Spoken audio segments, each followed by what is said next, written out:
Hello everyone. Let me right. Looks we are live. Can everyone hear me? How's the sound check?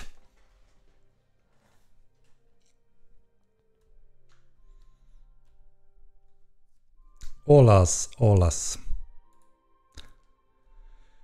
Right, sound is good.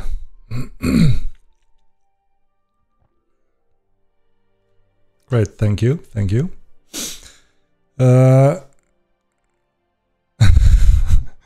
Thank you, Prolapse. Thank you. Sorry.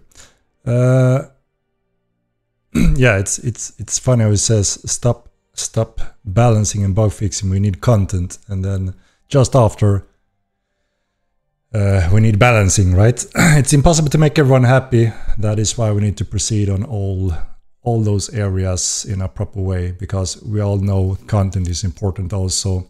We've been standing quite still since the engine updates. It brought a few issues, hurdles that we've been working on, spending a lot of time on that. And we have spent the 3 past patches focusing on bug fixing, over 140 bug fixing and polish.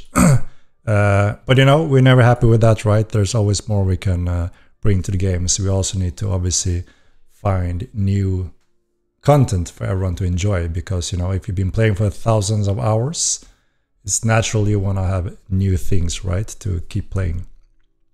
So we want to find that balance of polishing, quality of life, and some proper content that a lot of players are enjoying. Thank you very much for the gifts. Let me catch up a little bit. Stellar X, thank you very much. Bluebird MO. Appreciate that. Having got some moderation time. So, to give everyone a little update on the current situation. As you know, we did a huge patch previously, an engine update that brought some lag issues in the world. We've been working on that. We have finally kind of pinpointed down what's going on.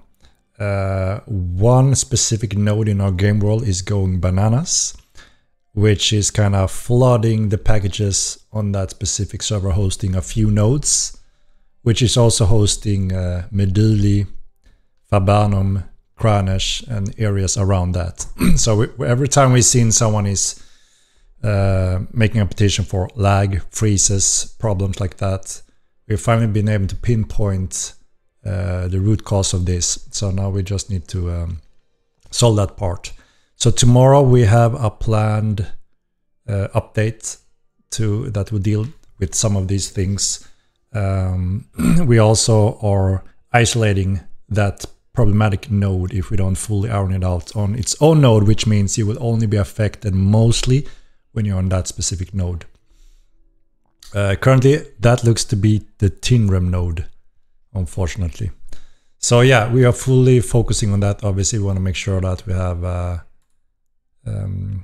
full capacity so everyone can join in and enjoy the game. So obviously, that's a high prioritized order. So that always takes resources from our normal schedule, right? So that's what we always need to be flexible and you know, change if needed to make sure we can handle that. What else do we have?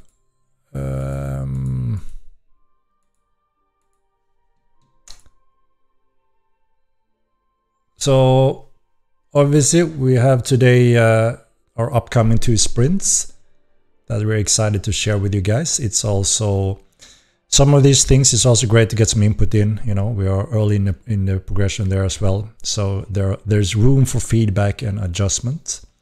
But we would like to share the content we are working on parallel to this.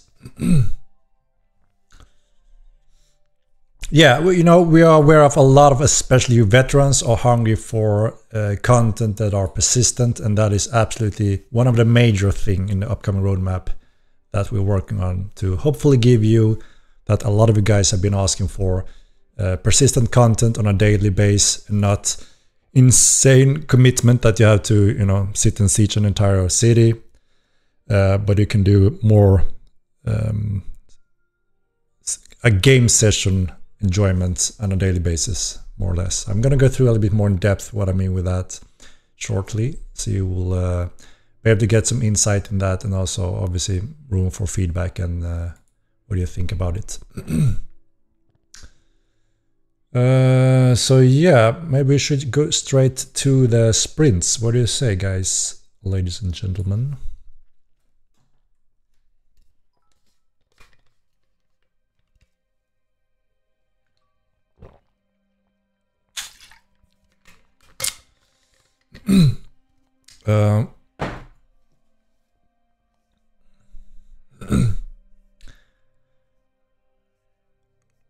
All right, let's go through our upcoming sprints. Fix your game. We are always prioritizing the issues, as mentioned before. Looking overall how many players have been affected by this, depending on where they play in the world. We're pretty good overview right now. We're also obviously evaluating to see we can give game time back to everyone that have subscription and suffered from some of the server issues we had lately.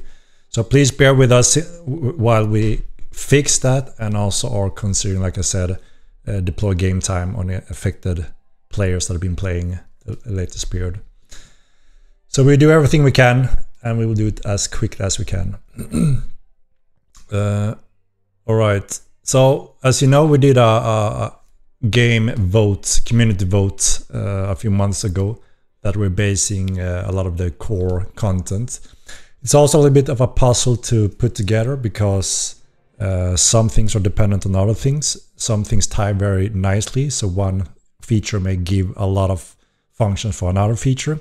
So it's a combination of that as well, obviously, so we don't do the worst scenario and getting very little content for a long period of time. So we try to put that together in the background as well.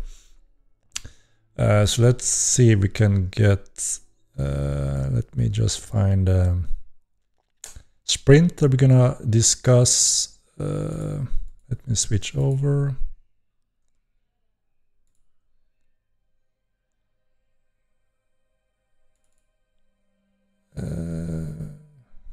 One second, guys.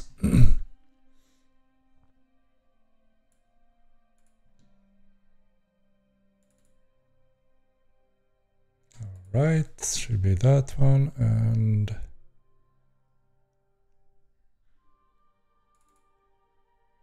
then we have one more, guys, here.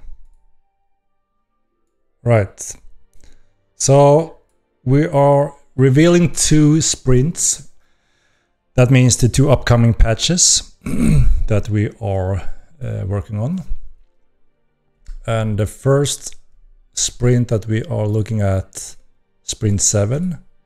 One of the big thing here that obviously everyone have been asking for is character and world optimization. There are freezes in the games, and there are FPS that are lower than in other areas. You know, we have a benchmark for Unreal 4 that is quite high. So we're working towards that. So one of the big thing here is optimization, to make sure that we can support some of the content coming in the next sprint, which is obviously tied to character performance in the world. So we've already done some nice progression when it comes to character costs. We are throwing around 200 players on the screen, and you know, we want to make sure that it's an acceptable FPS, so you can fight in a good way, because it's quite hard still today in the current build. So yeah, FPS less freezing is obviously one of the big things that we want to have in a good state for this game, as it affects everyone more or less, right? So that is the character and world optimization. A lot of you guys have been asking for, since almost day one, the Clade reroll token for clades. You don't want to recreate a character to be able to play a new character. So that is also a support we're building for, which also allows to do a lot of other things in the future. We have ranked duel system, so people can really show who is the best dueler in the world. Quite sophisticated system that also will be expanded on along with the arena system in the future, which you will obviously be able to do ladder duels, which this system starts with as well. We have a cool little surrender system that also a lot of people have been asking for, where you could probably do ping brackets pathwins, absolutely, regions for that. Good suggestion if that's something a lot of people want to see. The surrender system is a cool little system. You pretty much surrender raising your arms, which allows someone else to peek into your inventory to see if he has something he want to steal from him rather than just go there and kill him. So a little bit like Rust. I'm sure you guys have played that. We have some updates in the mastery tree as well that will go in. Of course, we have a new mountable mount, which is, as you can see on the picture, the spider group this time. It's really awesome to see. I actually have a picture I could show you later where I can even maybe show it now. I think I put it here. It looks pretty cool, actually. Look at this little baby. Look at this little baby. Can we do full loot duels? I mean, if that's an option we want, we didn't consider that in the normal dual rank system. It's a ladder system, quite sophisticated, similar to StarCraft ladder system. But like I said, there's room for getting feedback as well. Got another spider here. It looks really cool and a little bit creepy. And we are also working on the climbing slope bonuses for mounts, which obviously is one of the spider strength and the light gator. So they also have something standing out a little bit. They will obviously not climb a 90-degree wall, but higher slopes than the current mounts. And yes, that is actually a huge system for this thievery system. The surrender system is not only that, it's actually a huge part of the thievery system. So we get a big chunk ready for thievery as well in an upcoming step. Accessing inventory, being able to peek into that and such, as you can imagine. We try to be as clever as possible when it comes to what can benefit on our big table of features that a lot of people want. What can benefit what, one unlocks what, and what is locking out our features. So that is what I call the little puzzle we put together as a team. So Sprint 7 is quite mixed, as you can see. It unlocks quite a few things for the future. Adds some cool content that a lot of you guys have been asking for. And the big one, I would say, that is very important and affect everyone, obviously. Character optimization and world optimization, so you have less freezes, more FPS, and can support better, bigger fights and wars, which leads us a little bit into Sprint 8. So, are you guys ready for take a look on Sprint 8 as well?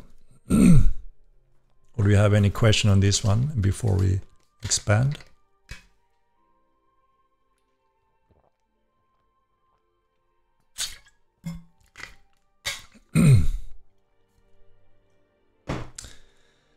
All right. This will be for footies. We thought exclude magic user. So it's quite interesting. We can add groups and rules, like I said, like Patwin's suggestions, if you want to do ping brackets, all that kind of feedback. We are happy to hear that, right? So we can add and expand on it. That can be suitable, magic users only, or whatever option that may be something we want. We just want to make sure that, it's content that a lot of you guys want when it comes to expanding on those. Quite happy with optimization, please don't mess it up. We know that is a big thing, right? Over the months we have seen people getting a little bit frustrated about some freezes, a little bit worse FPS in some areas, depending on the hardware. It also utilizes it very differently. We have got feedback from people saying it's better than Unreal 4 on their tech, while it's worse for some. So we know how important it is to just make a big boost overall in performance, and that is what almost the entire team is working on in various forms to optimize the game as well. So we know that's a big one. We want to get that to a good position, and hopefully this will push us quite far, so everyone will feel, you know, great, we are in a good position when it comes to all kind of computer setup. All right, let's continue on with sprint 8 as well, guys. One moment. All right, it's a little bit on the side. Here we go. All right, so sprint 8. There's two very large systems here. The Relic War and the Guild Heraldry. The Relic War was just above the Dimension Run, Hellgates, as you recognize it since we talked. But when we expanded on and put them side by side, it became quite clear that Relic Wars will benefit more players and more frequently than the Dimension Runs. So we picked that one, and it also have a few keys for the upcoming Dimension runs. And I will go through the Relic War in depth. I have a little PowerPoint that I want to go through just to give you the scope, and also gives you room to actually give feedback, suggestions, because again, you know, we're talking about sprint 8, so there's still time to do quite large changes if needed, but we have a very good, exciting overview that we are extremely excited to see in the game, and hopefully you guys will share that. And again, if you have suggestions, feedback, there's still time to get some of that. Obviously, depending on if it's a major complete change or addition that we haven't considered, we have to evaluate the time frame on that, right? Exactly, Patwins. The dual system is a foundation for the arena system, where so the dual system will allow you to have the honorable ranked fights, right? And there will be world-leading global ranks and so on, stats. And but it's up to you guys to determine how do I want to fight. And you know, am I doing this in a city around random people that may interfere a little bit, you know? So it's on the honorable side. But we're very impressed by you guys when you host the tournaments. You go to a keep location, over 200 people just following the rules and are quite honorable. That is really cool. So we think that this system will just shine very well along with that. But yeah, with arena system, then obviously we'll be able to check off rules, like these are the materials, these are the rules, and that's it. That's what you got to play with, right? Obviously now it's all about the honorable thing, right? But I think it's a cool little system, and we're gonna have a lot of fun with that. It's gonna be cool to see the player dual skills in the world. We may also track guilds, you know, how they contribute within guilds. You know, there's a lot of talk. I'm better than him, and he's better than him. This may help to show that little, right? Right, so one moment, let's see, we got... So the Guild Heraldry is obviously very wanted system from you guys since day one as well. It's just been neglected a little bit between all the cool stuff, but it is really cool.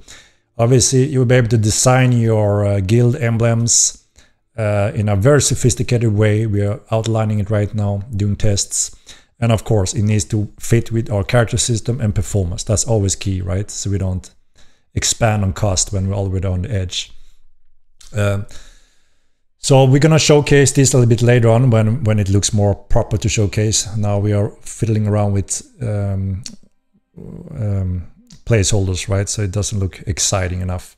But the plan is to expand it also where we can deploy this. We are working on a tabard, a really cool tabard that you guys have been asking for, where you can design this logo on a very sophisticated way. So if you have some talent, you can do something really cool and unique. And then we want to utilize this in as many places as possible, like on banners for cities, keeps, on houses, capes, and other types of banners you can carry and have banners in your city, right? So we want to expand that a lot. And we try to also make sure that you can see this tabard with specific colors and logos in all 360 angles, so it helps you to identify friends from foes. So I think this will help for a lot of things. It's a lot of cool thing to run around as a guild with your own theme, right? But also helping identifying and you will see the cities being decorated with this eventually as well. So hopefully, you know, that's going to be an enjoyable feature as well.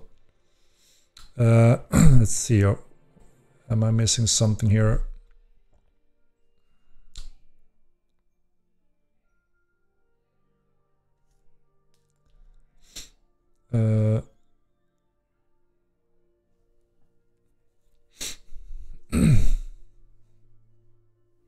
Jesus, my neck is not good today. So I'm gonna go through the Relic War momentarily, a little bit more in depth, so you can get a good view of it, what we're planning to do, and there's still room for tweaks, adjustment, and changes in that system. But we're quite excited about it, so hopefully you will enjoy the base we want to offer at least. All right, let me just catch up a little bit quickly.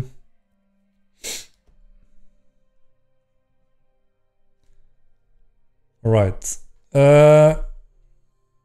Obviously, one of the big quality of life things, the broker updates. You guys have been asking for that. It's going to be very powerful. You will be able to search on exactly what you're looking for. That specific trinket, stats, you're going to be able to search for that. So just a big quality of life. Then we have another question mark, obviously, as you can see here, which we are not revealing at this point. So we are planning on something additional here. And we have, so as you can see in Sprint 7, we are looking to expand the task system. It was a huge success. People have been enjoying it. It's a good way to get into the game, getting experience in gold and so on. And we will update that with daily boosts. So if you are one of those players that have limited game time, you can get a boost by doing those daily and weeklies without getting too much behind and farm as much as those that may have more time, right? And in Sprint 8, we're planning to expand that for group tasks. So a guild could take a group task to raid a dungeon, which means you may have to kill X amount of mobs and then the boss within that time frame together as a group, and you all get rewarded for doing so. That will also be daily and weekly boosts, so you can you know, go in and do those fun, great rewards. Especially if you have limited game time, you will get that little boost additionally. So I hope that makes sense. TC and Hellgaze is what we want, please. So like I explained when we talked about Relic Wars and Dimension Run, we will go through what that entails and why the game and majority of players will benefit more from the Relic Wars first.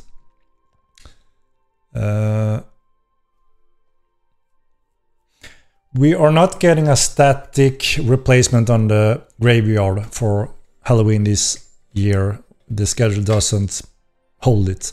There's been so many things that we have to the normal schedule had to be put on hold just to go on debugging things, you know, making sure that the server is running correct and so on. That have taken a little bit of time for us.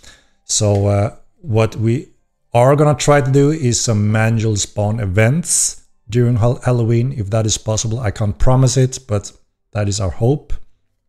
So they will be a little bit more limited, right, when we trigger those.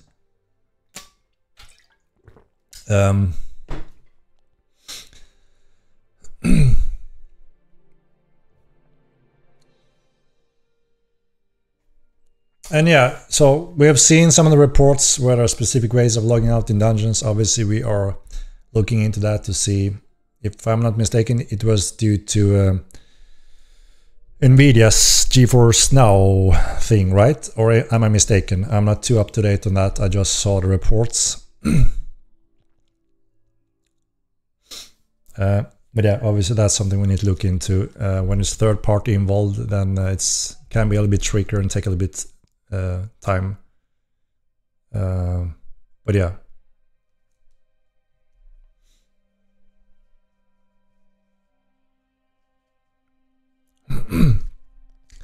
Yeah, this is obviously Relic Wars is a TC related thing. That gives more meaning to have TC. You know, a lot of people say there's not too much of a meaning to run a city TC anymore. this will obviously be a big component that is required to benefit from some of the relic conflicts that we're adding. So yeah.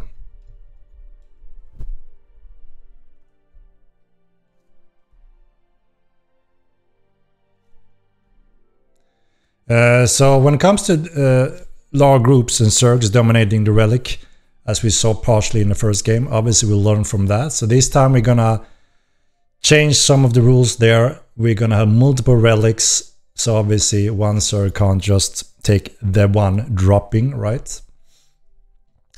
So that's something we always consider to make sure there's plenty of room and content for multiple groups from smaller to larger. So yeah.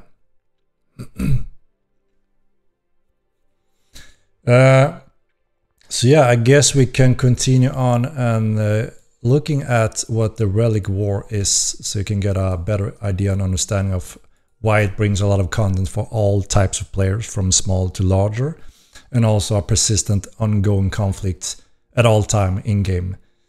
Of course, Zergs focusing on one thing will be dominant. That's why, you know, we have seen another Zerg take on the big Zerg, and things have been changed, right? But that's the nature of a sandbox, you know. Who determines that? We can only promote multiple things that may make it harder for a Zerg to be in this place, you know, physical space, and they can't be everywhere at the same time in the game world, right? So that's obviously some things we can work with, just like the dungeons. You gave us awesome feedback when it comes to multiple exits and so on. That helped a lot, you said, and that's what we have seen on all the latest dungeons, that just improves options and quality for different groups. So obviously that's always something to keep in mind, right? And all your feedback is valuable when it comes to what we could consider to help and promote that kind of content.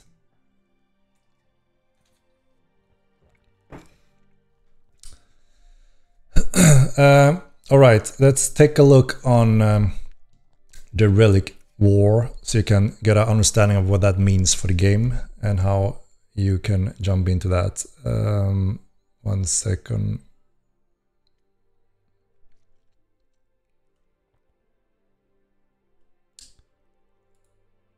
All right.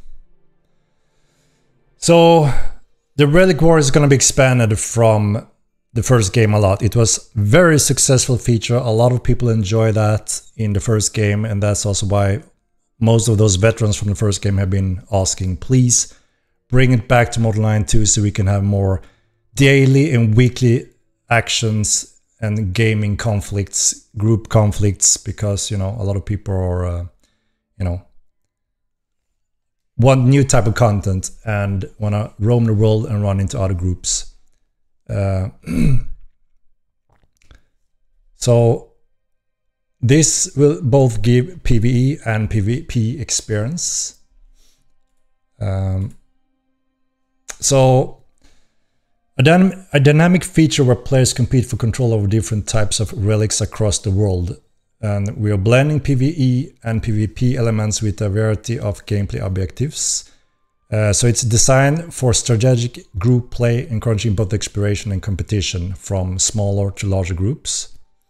And the goal is to have never-ending conflicts and relic interactions in the persistent gameplay, rather than you know, something that happens once and then it takes a long time, you know, until we run into something else in terms of relics.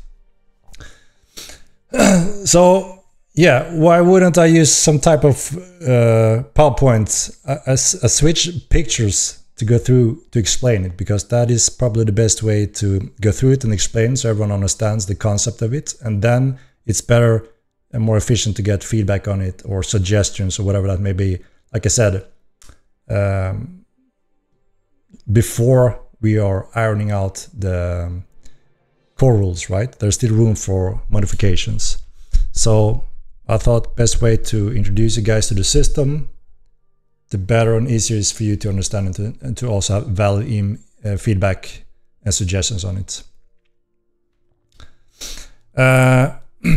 yeah, and when we used this before in other systems, people were happy to learn about the system in this way. But you know, we can't please everyone. You know, it doesn't matter how much we try. There will always be someone that are disappointed how we share the information, and that's fine, I guess. But this is in short, right, what it is. We're looking at 5 types of relic currently. We have PvE attracting relics, which will trigger world event. There will be specific mobs attracted by the relic, which obviously is up for you guys if you want to wipe them out to try to claim it and grab the loot and rewards that there may be. Bill Bounty, thank you very much for the 33 months. We need fishing system entities and Spirited Neko reworked Voter Malik ability output wayside relic walls surrender system. No, so what I explained a little bit before, some systems are dependent on other systems, and this one was quite high up on the first vote. We are not removing some of the other systems that we are working on in the background as well. A few developers, and then other developers will join in on those features. So we still have the big roadmap that people have voted on, and we use that as a reference to try to deliver them in as fast as possible in terms of popularity. So we are still using that and not ignoring that, obviously. So we have the PvE types of relics, and then we have mineable relics, which means obviously good material that you can mine for a limited time. We have powerful weapon relics, you know, if you remember Sword of Tears that dropped in the first game, a persistent weapon that are very powerful, which you can't log out with or bank or store in that types of way. You have to use it, and it will remain in the game world after you logged out as well. We have the territory control TC relics, which if you pick them up and bring them to your specific building in your TC city, you will be able to gain specific powers from these relics, and there will be multiple types, different types of buffs and different types of powers that you can utilize. And then we have a new type we call Conquer Relic. A little bit like Capture the Flag, we say. You try to hold this area free from other players that will allow you to access loot to this place over time.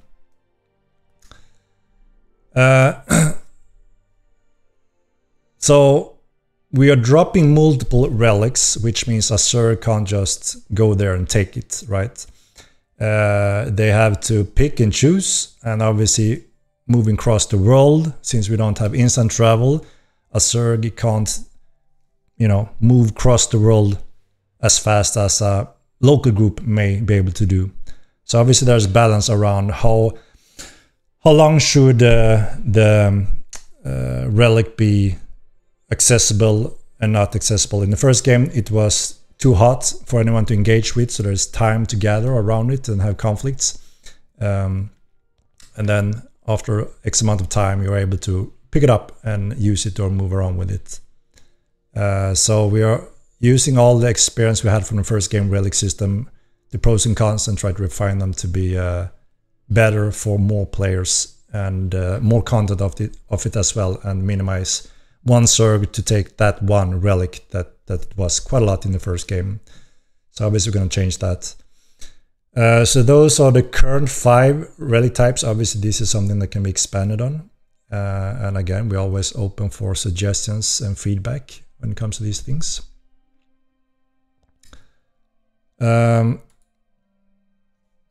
So a relic is dropped from the sky, so everyone will see this meteoroid flying. You will hear the sound, and it will look a epic view, and you will see it across the world, and you will obviously see it when it have crash landed. There's also a light beam going up, so you will always be able to see it and move towards it.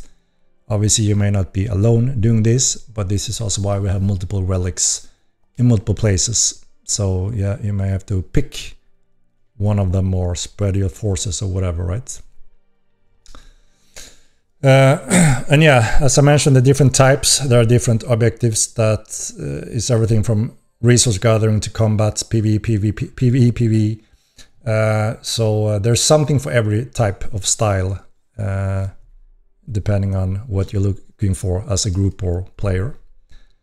And as I mentioned, they appear at random times. There are triggers and a few different rule set when it comes to when they will be dropped in the game.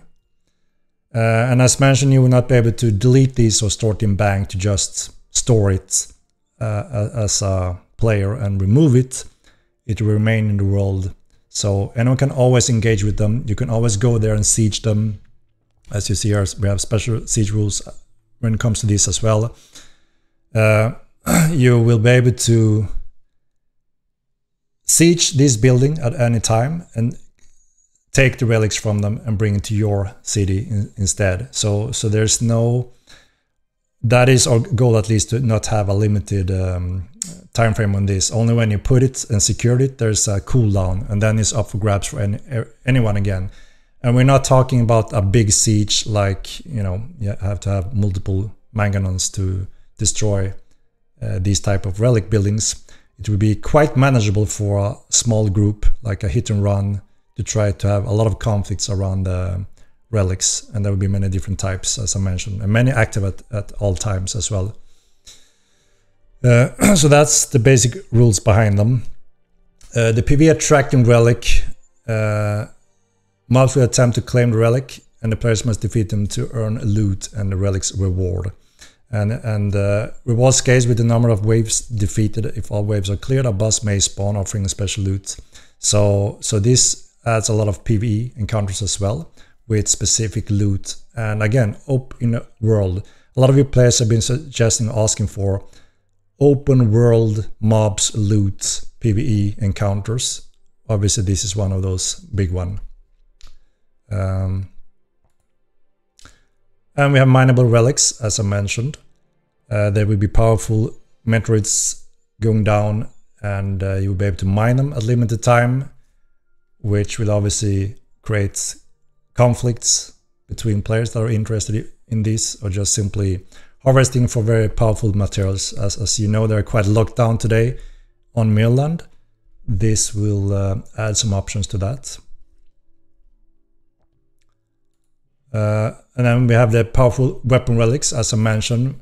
For instance, the Sword of Tears, a very powerful specific sword that are visible on the players. And again, you can't bank it or store it.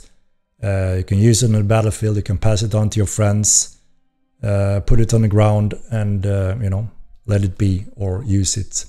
So that was also very interesting in the first game. One group managed to get it, banked it for a year, then took it out. There was a big war. Someone took it and said, we are not going to bank it, we're going to have it until we are defeated. And it was in the game world again for quite a while. And then I don't remember the outcome, if it was banked once again or it was left somewhere. But quite interesting. The players are in fate of outcome of these types of weapons.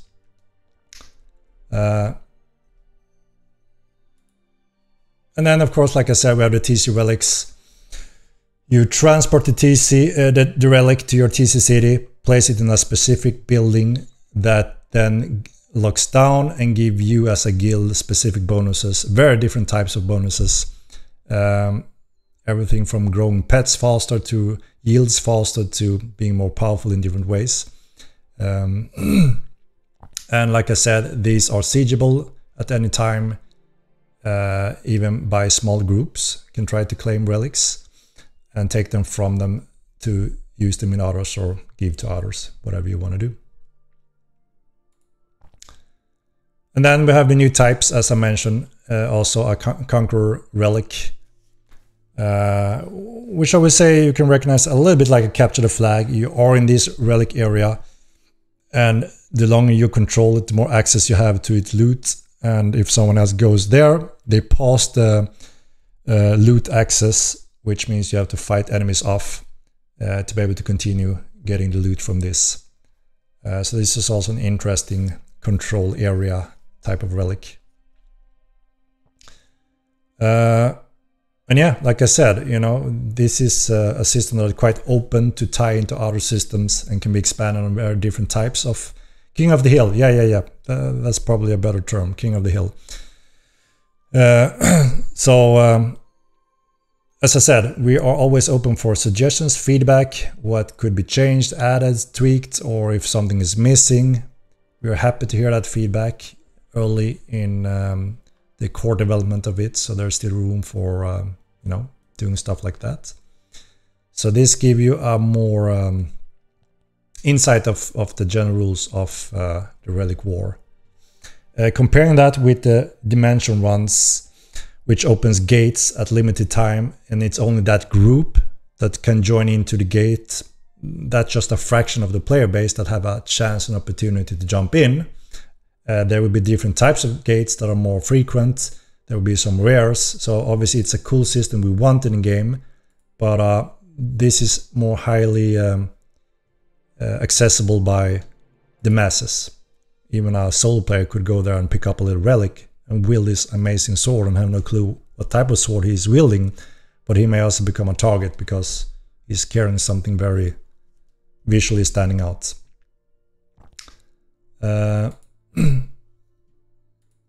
So yeah, that is in short the Relic Wars. Let me see.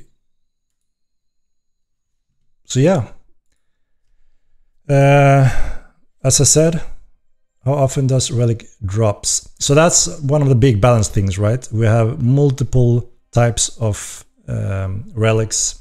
We want to drop multiple ones at the same time, which means you can't surg one relic and that's it. You have to either spread the forces or go for one of them, right? And like I said, since they're quite different, you know, you need to learn which one is what and how they work. This is the base rules for them. So yeah, it's a balance term, right? We're gonna do a bunch of different relics, and then we're gonna drop multiple ones at the same time.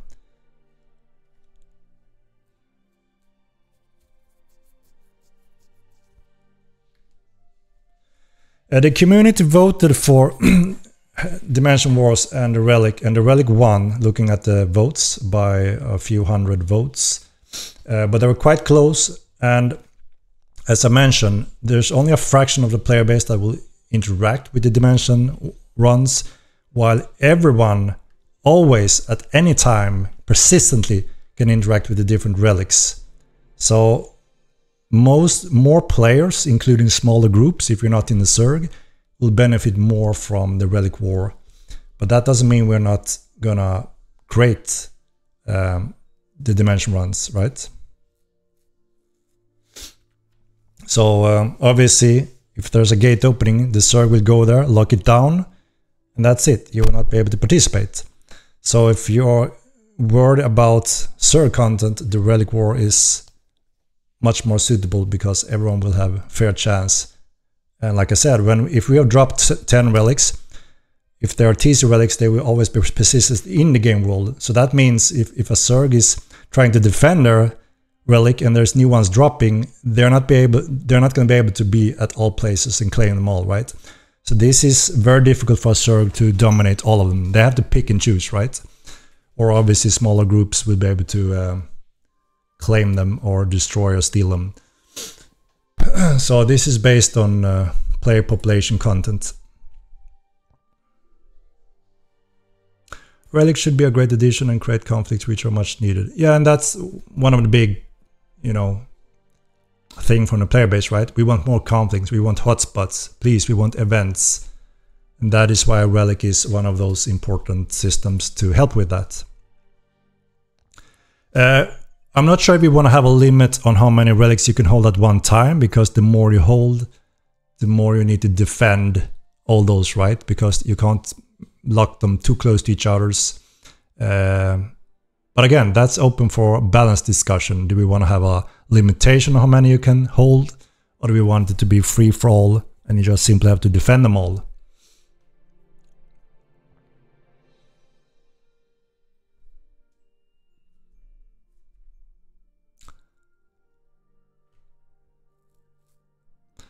No, you can't put them in keeps. There's a very specific TC building where you place it to give the bonuses and store it. But this is at all time siegeable, so you can steal it from anyone holding one of those. So Colonia, as I made it very clear before, bugs and quality of life is always a main priority. We don't put them on a sprint because it's not very exciting to read about. But if you can see, our past 3 main patches have been mainly focused on core system and bug fixing, and we have fixed over 150 bugs. Obviously, we can't just do bug fixing because people are gonna complain that there's no more content for old players. We want new content, and you know, we try to incorporate some content as well. So if you have keeps, you have great bonuses from the relic.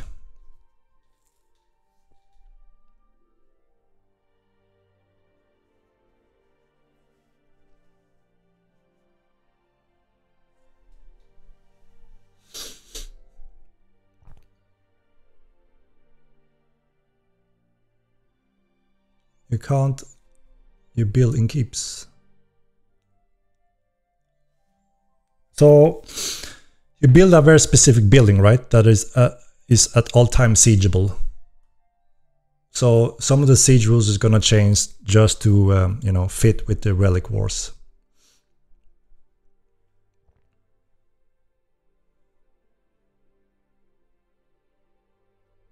So you're not going to be able to build the building in a keep and sit in there. No. So we're looking at have the walls possible siegeable at all time. If you're building one of these TC building inside the walls, you can siege the walls and this building only. The rest is locked with the siege window functions that we currently have.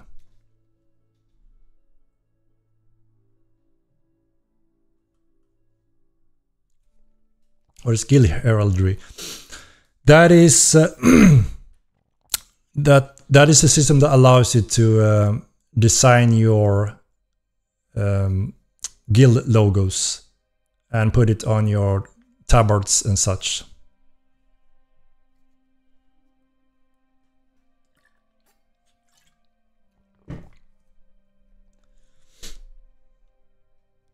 Was Clade reroll token? So a lot of players have wanted to change Clade without having to reroll, retrain everything, especially now with Mastery. And this is a function to support that.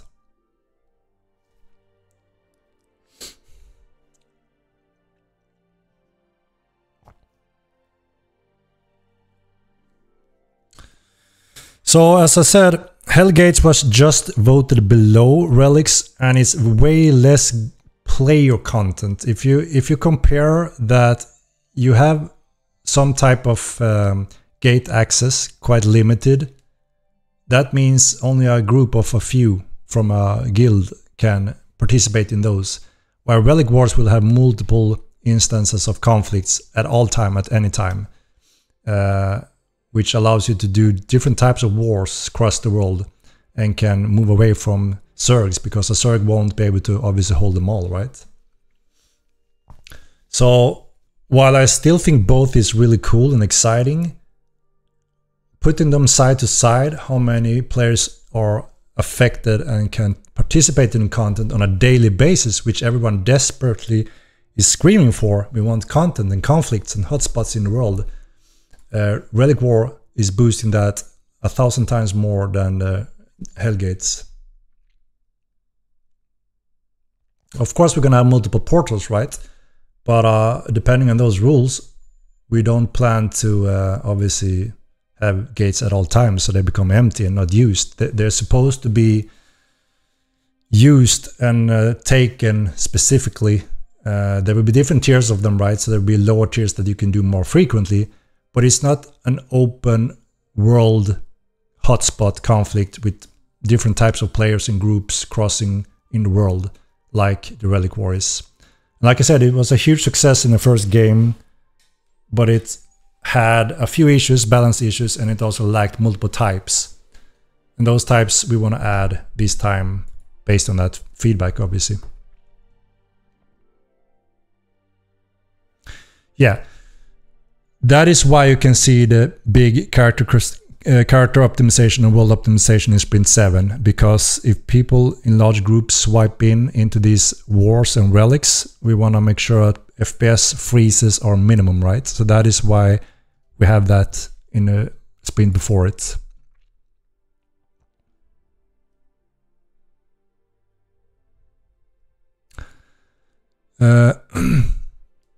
So the ranked dueling allows you to, there's going to be a leader board of the player population.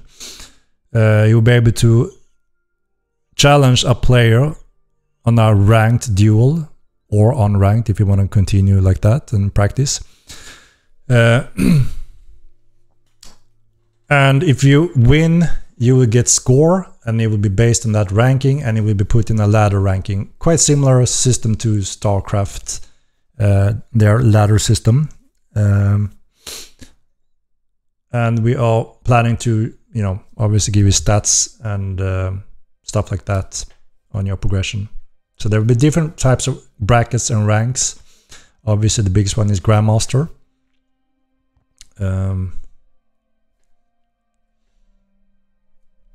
So Thievery is getting a jump thanks to the surrender system you can see in Sprint 7.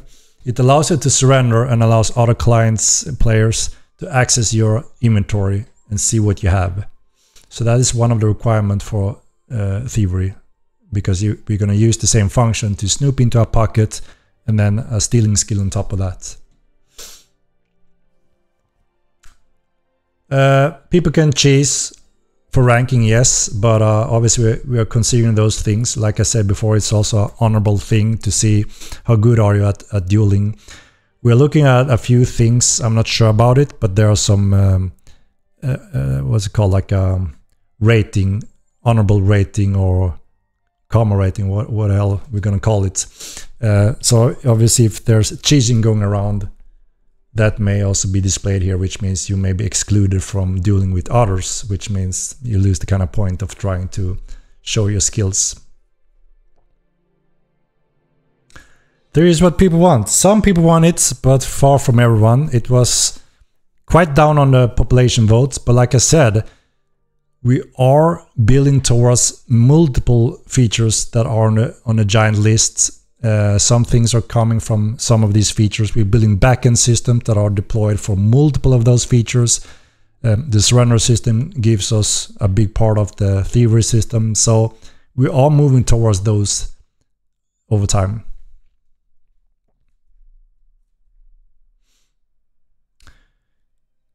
The Elite Outlaws, they were the very popular and excited people have been roaming the map a lot, taking outlaws to trinket farm and such. Obviously we boosted dungeons, which allows spread of groups to have multiple ways to gaining those, but I'm not sure about that they suck and should be completely removed, because at the same time people say we need more spawners in the world, please add more, and now we hear someone say remove them. It's contradictory, right? We need to find a middle ground that works for majority of players, not just a few personal opinions. So yeah, the relics this time is going to be heavily expanded compared to the first game. In the first game we had one shield, one sword dropped, and we had a few relics that boosted the guilds in various ways. We're gonna have similar drops, but we're gonna expand on it with open world PvE conflicts, waves of attracting mobs that you can fight here out in the open between and around other players, and obviously multiple new types of TC relic bonuses. Obviously this includes world bosses that also a lot of you guys have been requesting. Please add world bosses, world events. Again, relic is also to that. It's gonna bring all of that. So if we look at some of the biggest requests overall in our community, relic wars are delivering a lot on that list.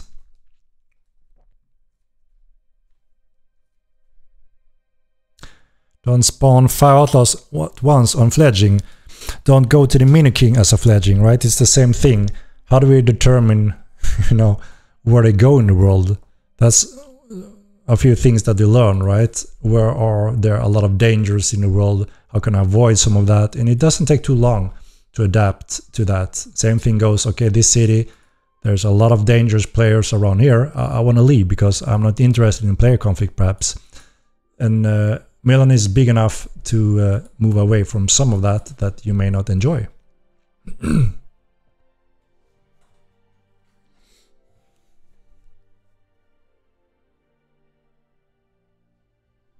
When development hours will you? I'm not sure about that. We have multiple developers working on it. There are different types of components. So I'm not sure how many man hours that would be in total.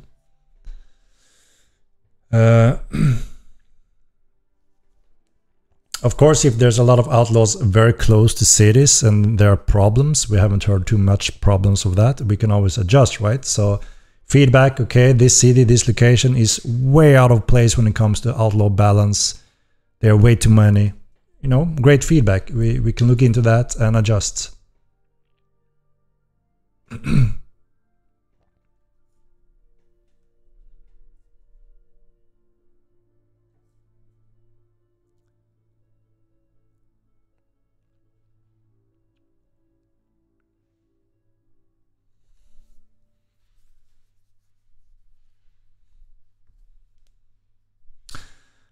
So yeah, one of the things we have on our list to add is in-game votes, right? So you can log into the game. If you're a player, you're able to vote on upcoming content. Silla Maze, I just gave a few examples of the relics that are expanded on that wasn't in MO1. So obviously the Krampus, our usual Christmas celebration. You will see Krampus coming back and visiting one of the cities and places.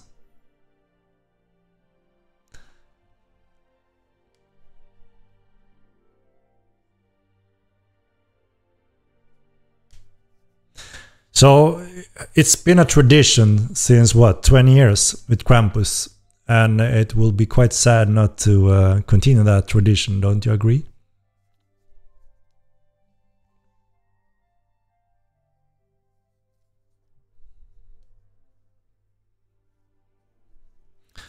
You want logs to see what your guild members is doing. At the same time, people say, please allow us to steal and do espionage and do all kind of things because we are the players, we are the content. Do we want to remove some of that? Do we want to add logs and remove that option? No.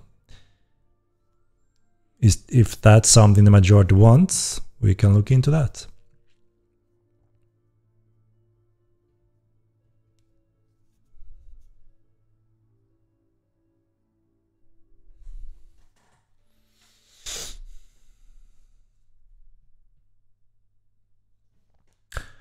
Windorn, that is correct.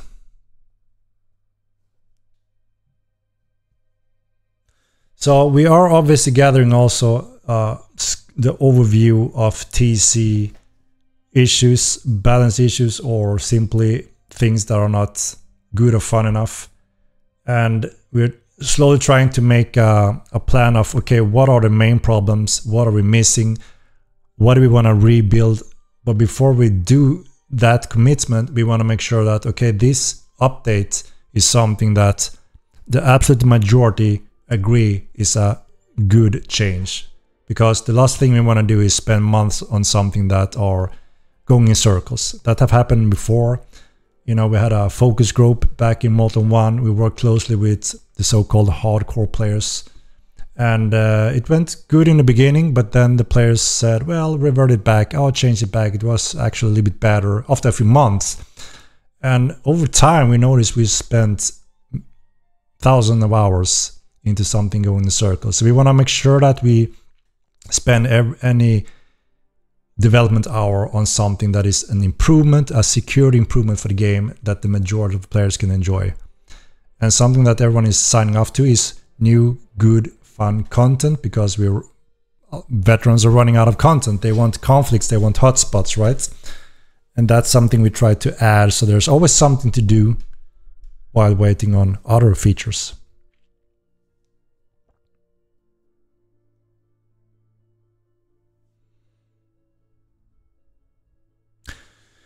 Randium, we did a huge Haven rework that the absolute majority of all players, including the veterans since day one, said, wow, great, well done, it's awesome, Haven is super good now. Thankfully, it's not a bad starting experience as it was before that. So I'm a little bit surprised asking for a complete rebuild of that again.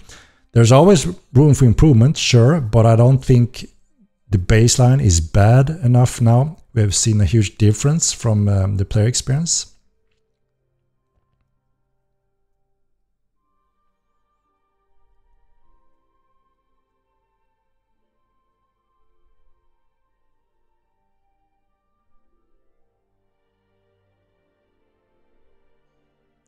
What do you mean, Rad? We did more than one, yes. Obviously, we are comparing a lot of things with more than one. There was a lot of good things and a lot of bad things in more than one. And obviously, we try to improve every single part that we add that we knew didn't work good enough in the first game. So obviously, that is an extremely valuable thing now for Mortal 2, right? Makes sense, right?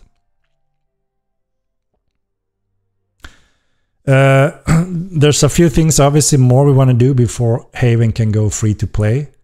But obviously, it's a pretty decent spot, I think, when it comes to the overall experience and getting our foot into the game.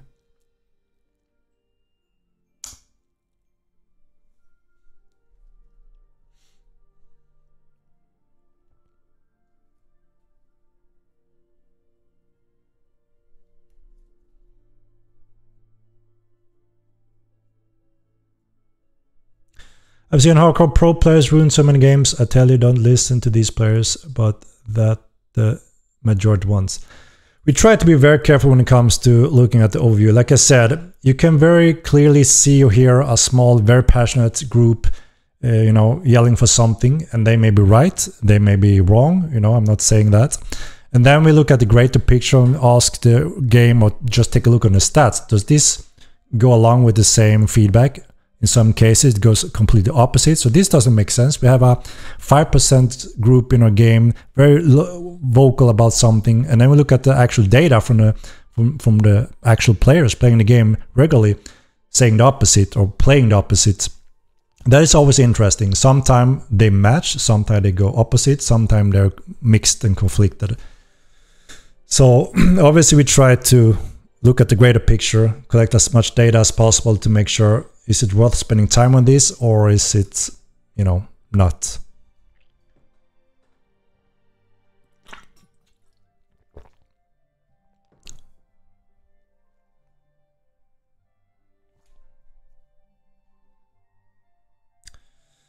So the relics is put there because of the request from the player base. As I said, majority of the players says this to us. We want more hotspots, we want world events, we want boss fights, we want conflicts out in the world, right? You know, we have plenty of dungeons now that people have enjoyed, but you know, we're hungry for something more dynamic in the world. That is the relic. That is the relic war. You know, that is the #1 request in the player base, and that's what we're giving you guys.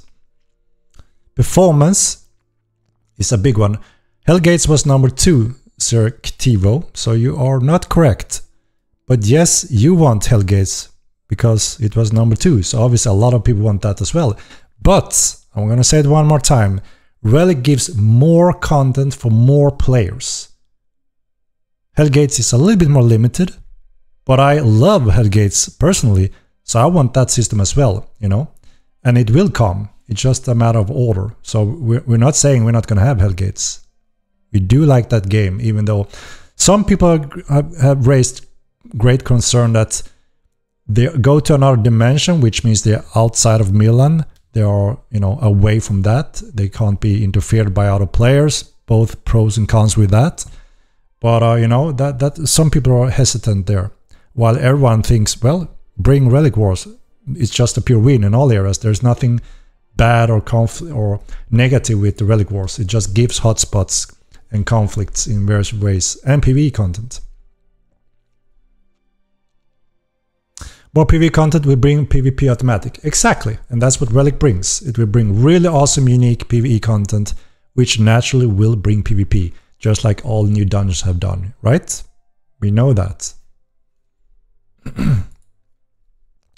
The Master Update will expand the tree with various types of things you can spend your points into. The current tree is heavily focused on all core combat strength types of focus, while we're expanding it with various types of all kind of random, funny, interesting things, because, you know, it's a sandbox. Dungeons already like that, controlled by massive zergs. We have so many dungeons that allows you to visit multiple new ones that are great, that are not massive zergs. You know, and we added multiple ones because of that very reason. We knew that if we just add one awesome dungeon, it will be served down the first weeks, which happened. We had another great dungeon, even better. People gave us higher rating on it. It was awesome, fun, even more zergs and conflicts. We added the third, fourth, and fifth, and we continue until the people said, all right, we have a lot of options now across Milan. We're happy. I can go to the older ones that are still new without meeting any zergs. So by, again, player feedback and what we saw happen in the game, we knew that we had to add more, and that was actually the #1 vote on our previous vote. We need more dungeons. So that's why we focus so hard on delivering solid dungeon content for multiple patches. Vandals, so what is the #1 thing for you? This is always interesting. Like I said, could be one of those 1% vocal, I know everything, listen to me, and it will all be good. Just missing 99% of the population, what they need and want, right? But the #1 request in the game from the population, a lot of those points are covered in Relic Wars.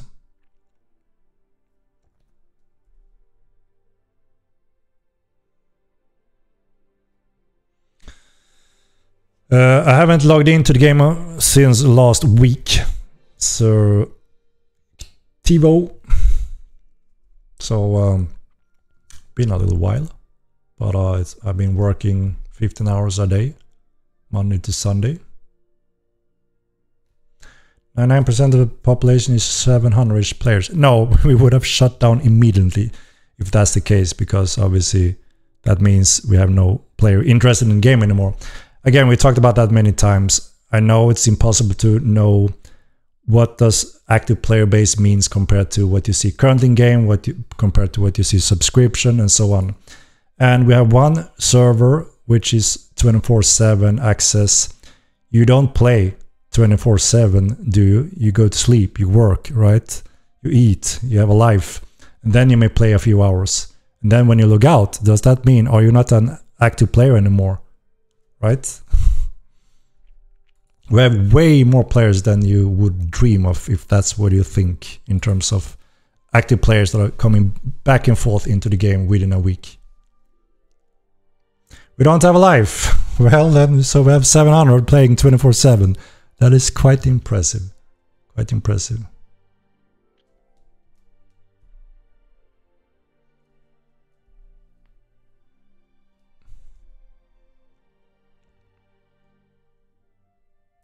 And you know, these cycles are natural, right? We knew that just focusing on bugs, engine updates, core updates will not be sexy. It will not be exciting for the majority of players, even though a lot of wise people say, ignore that, focus on continue polishing and bug fixing, which we have done for 3 patches. And now it's starting to you know, be on the edge where people won't allow it anymore. People are very hungry for content, conflicts, hotspots in the world. They want content now. It's been too long.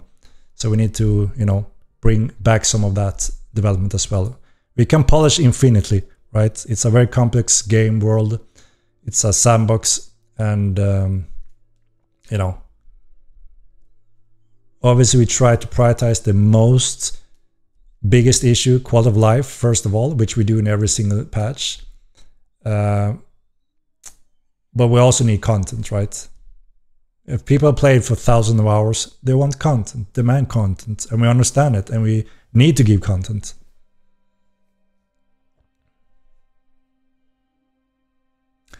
Mr. Jungle War, which one, when, Roloff?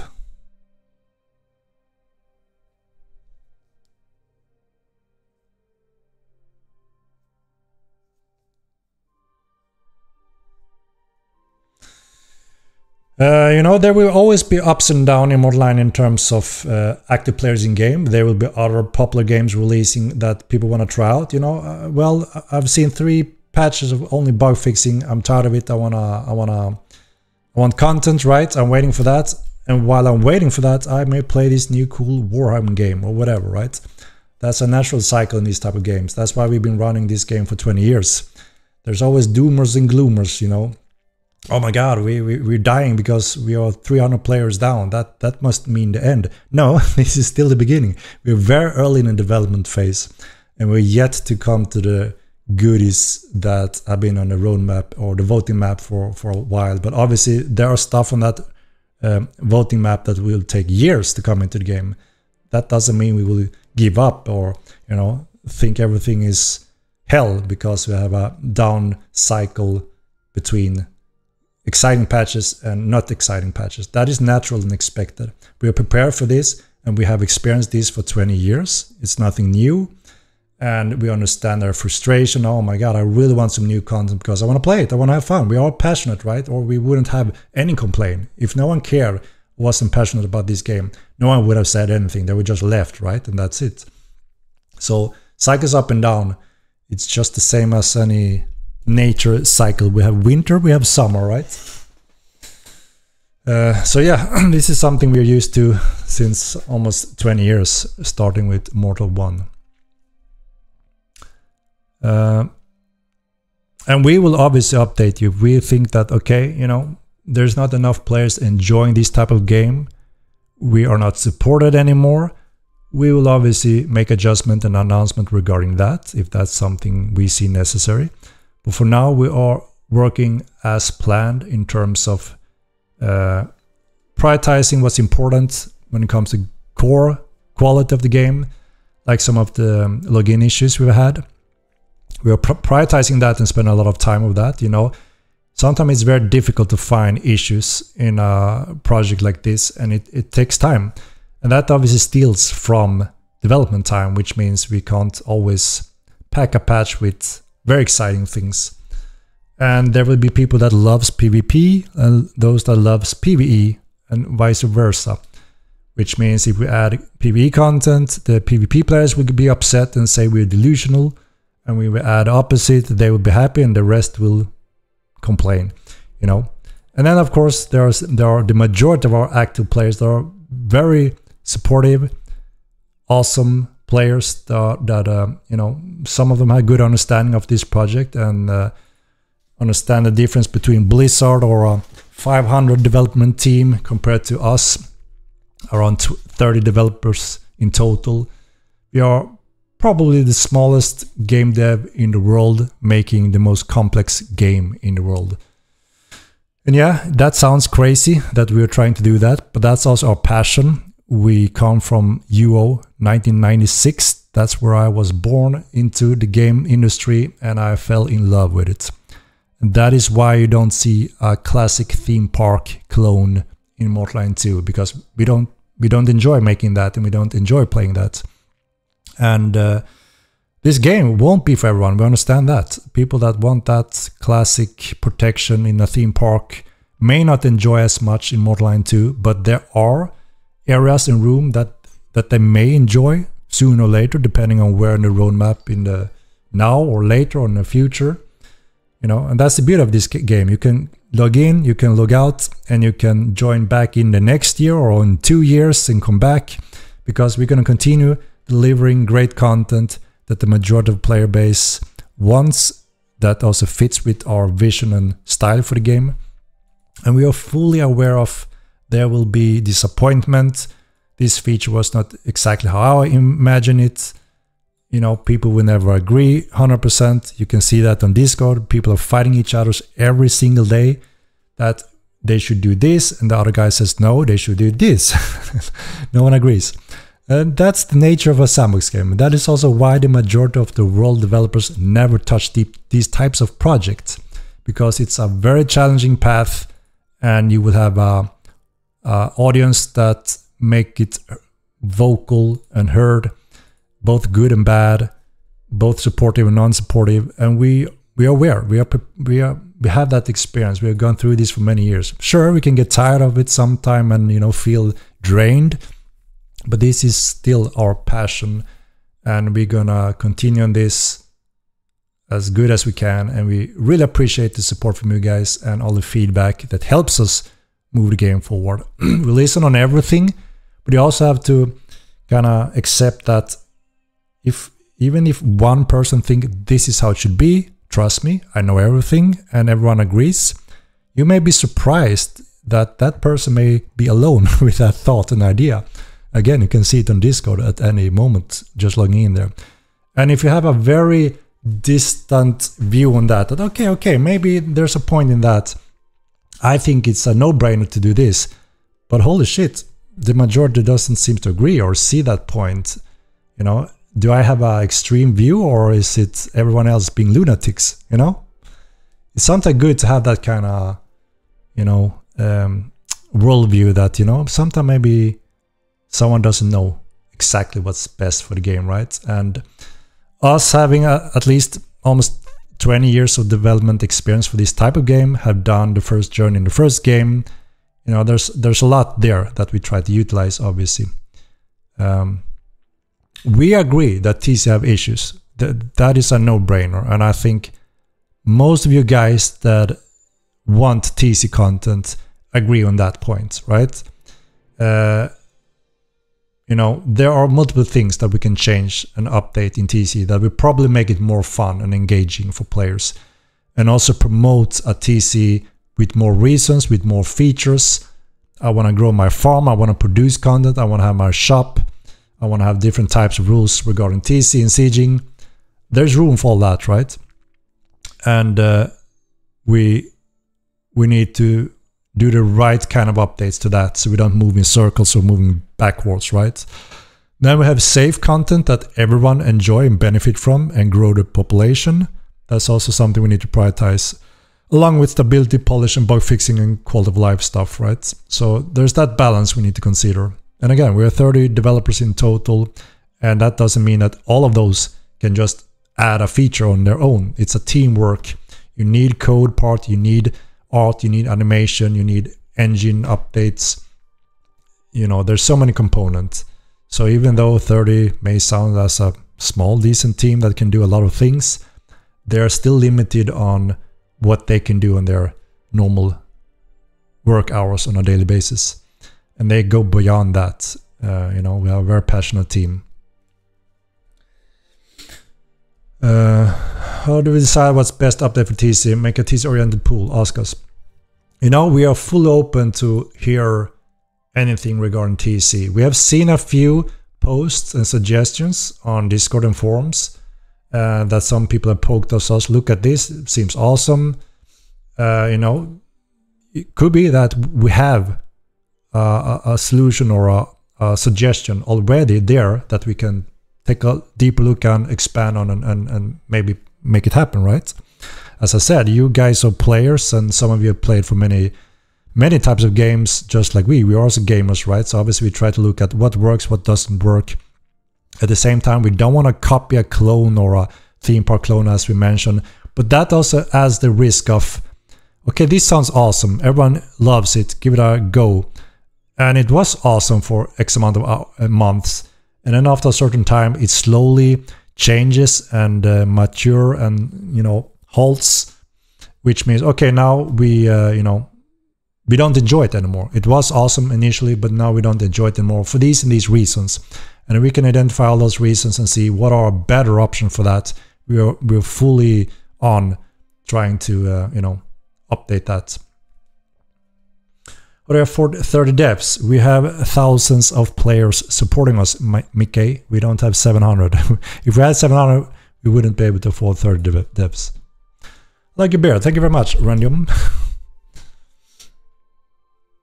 Clone means you cover the whole game, borrowing good ideas, games I've done for ages. Absolutely, we are always, like I said, we're always looking at a lot of games, and we play, the entire team play different types of games. We are gamers, right? So obviously that is why you recognize some of our features. Some come from UO, even some come from World of Warcraft, some come from StarCraft 2, the dual ranking system, Rust. There are obviously really good features that we're inspired of and that you can recognize. But you know, you don't see many true sandbox MMORPG these days for many reasons. But we still believe that this game can go very far, you know, if we deliver solid patches, sprints moving forward. There's a lot of players that can enjoy various parts of this type of game. And that's one beautiful thing about a sandbox game. Some players may hate a lot of things in the game, but they may love this type of specific feature. I love playing a thief, but I hate everything else, for instance. Or I love being a crafter and trade with players and communicate and, you know, do those kind of things. But yeah, you know, there's no reason to doom and yell, oh my god, it's dying, when there's absolutely no indication that we are in that position. A down cycle happens all games. Just look at Path of Exile, an extremely successful game. Have a hard crash and then release a good season, have a extremely upwards trends again, and then hard down, and so it cycles, right? They have pinpointed perfect cycles for them. They are really good, and you know, people enjoy that, and they're not dooming when they're in a low cycle. And we're looking at the same thing, you know. There are many games that go in strong cycles. So, you know, we don't think people should be scared that we have a little cycle currently because of lack of fun content. But there are necessary updates that are good for the future and allows the other great features to come into the game. So there's no reason to panic. We will say that, okay, you know, if we struggle, we will make that clear on the market. So yeah, I mean, even since 15 years ago, people were dooming, oh my god, it's dying. 15 years ago, look where we are today.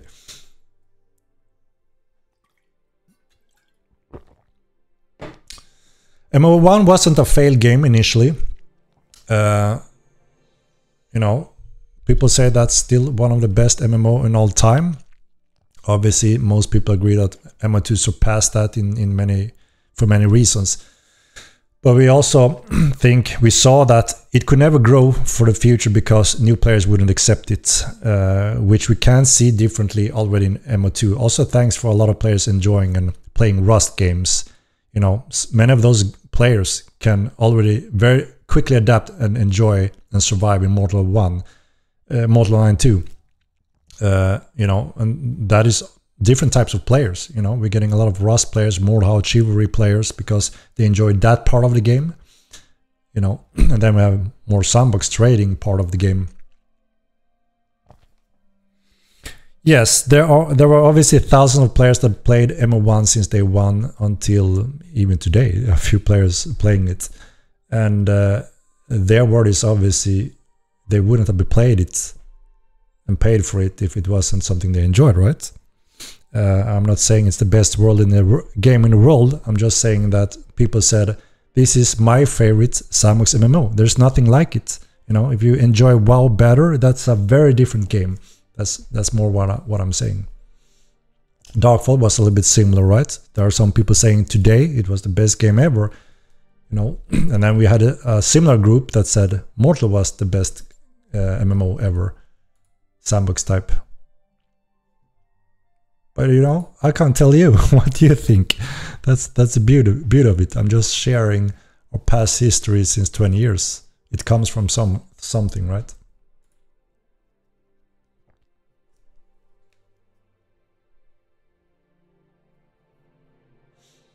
I've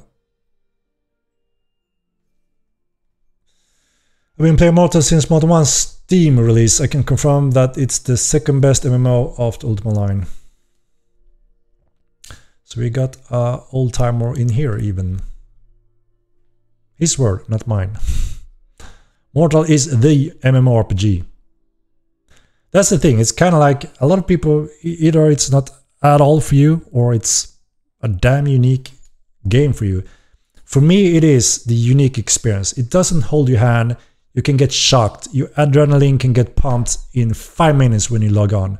What games give you that? What MMO give you that today? I played World of Warcraft, I never once felt a rush or pulse going up even. Because what's the reason? There's no loss, you know? Sure, oh okay, I died to a boss and I can redo it without any loss or planning or, you know. EVE Online, I agree, that's also on par on some of that. I played EVE Online on and off over the years as well. And that's actually one of the MMO that I felt the pulse going up because I lost my battleship. My first battleship, I never forget about that. That's true. Similar type of rush, right? But there's so few MMOs that offers that today. And the market is just flooded with the opposite every day. And I think it's sad. As a MMO player myself, sandbox lover, I think it's sad that we are moving in the wrong direction as a mass developer in the world. The mass company in the world are doing what's going to be the next WoW killer. They're trying to compete with WoW in the same genre. You know, Amazon was a good candidate. They had the resources, the manpower, everything. And they started off quite strong. But yeah, not really. My first mod in this game stuck with me. No game has ever done that. Alleged felt like I killed someone in Ingram sewers. Yeah, and that's the unique thing with this type of game, right? Very few types of games provide that rush. MA2, DayZ, Talk, Rust. Yeah, I mean, you can get some of that rush in those games as well because, you know, you can kill loot and stuff like that. But there's less persistent, less build up, so it's even more stake on the line in Mortal. And that's what brings a lot of unique game experience for the majority, I would say. They want something that affects you when you play a game. You know, many times it's nice to just sit there casually, click the mouse button, and it almost automatically play on its own. But Mortal really demands everything from you, from brain power to reading the situation to coordinate and have friends or foes. So, you know, and that's the reason we want to make Mortal 9. We still believe that there's a huge potential to tap into, and we have already tapped into that potential and a huge group of players, and they all go on and off every month, and that is an impressive amount. If we can continue to grow that steadily and get additional new influxes, you know, things are looking very bright for Mortal 9 too in its future. We need so little to break even, and just so little more is instantly expansion options for us as a company. I'm shitting this game after 2k hours, but still love it. I mean, it's a challenging game, right? Depending on what you want to do, it is a challenging game. It's not easy, right? But again, that's what's make it different from most other MMOs, I would say. Every now and then I get a little, you know, interest. Oh, cool, a new game like this. I want to try it out. And it's just depressing to see another form, another format of a WoW clone. It's like they set the standard so hard that that's what people want to tap into. And for good reasons, you know. Obviously, they've been so successful. Who would not want to try to take action in that cake, right? Naturally, all the big companies that have resources would, and they have been trying over the years. Plenty of people pay for subs in WoW and other MMOs, but they get to try to the game first for free. Yes, we do plan eventually down the road. We're not in a rush there. We want to make sure everything is in a solid state so we can kind of stand still on the engine. And then we want to open up the floodgates for Haven free, which is exactly that, right? To tap into a whole new audience generation of players that are, you know, just ignore Mortal. They are hesitant. they've heard a few negative reviews that they think, well, that review must be correct, therefore I'm not buying it. They may all try it for free, because why not? It's free. And they may be surprised. A lot of them may be surprised that, shit, this is fun. You know, I can do all kind of crazy things in this game. And it's very different from a lot of MMOs I'm playing. Not in a rush for 3 years. You know, this is a marathon. It's not a sprint for us, even though we call the sprint. We strongly believe in this, and the support you guys have shown us tells us a very strong message. And as long as we have your support, we're going to continue investing back with passion, love, and blood and sweat into these projects and deliver as good as we can. That's the only thing we can promise to you guys, right? We'll play Silent Hill. I played the first one. The first ones since PlayStation was a cool game, right? But the latest years in my adult life, I'm very picky. There's just a few game types that attract me these days, which is a little bit sad, because all games are a little bit dumbed down and they're all free to play, which means paywalls constantly, and it just ruins the game experience. Shame on that. So I can't enjoy much. And what's sad is the new generation that want instant feedback. Wow, it's free, gonna play. And they move on in 1 second, the next one. And they're used to everything is free, so why would you pay for more online? Well, we offer a true game, true persistent, something unique, you know. So time estimation, again, we don't want to set any specific dates, right? Because it all depends on how everything goes. I also want to flag one more time for if something's, you know, if there's any critical happens in live server, we need to switch focus. You know, we were forced to do some of that already with the hardware change we have done. We have pinpointed it, so we're on a very good path. Hopefully we are, you know, in a good position tomorrow, so we can make an announcement and also possibly give out game time for everyone that are frustrated and affected negatively by this. So with that flag, you know, if we need to rearrange or postpone anything without breaking our entire schedule, you can see Sprint 8 holds the Krampus, right? Which kind of gives you a clue that that is a Christmas patch. And we are goddamn very close to Christmas. It's shocking. I felt it was just recently end of summer, and now we're looking at Christmas.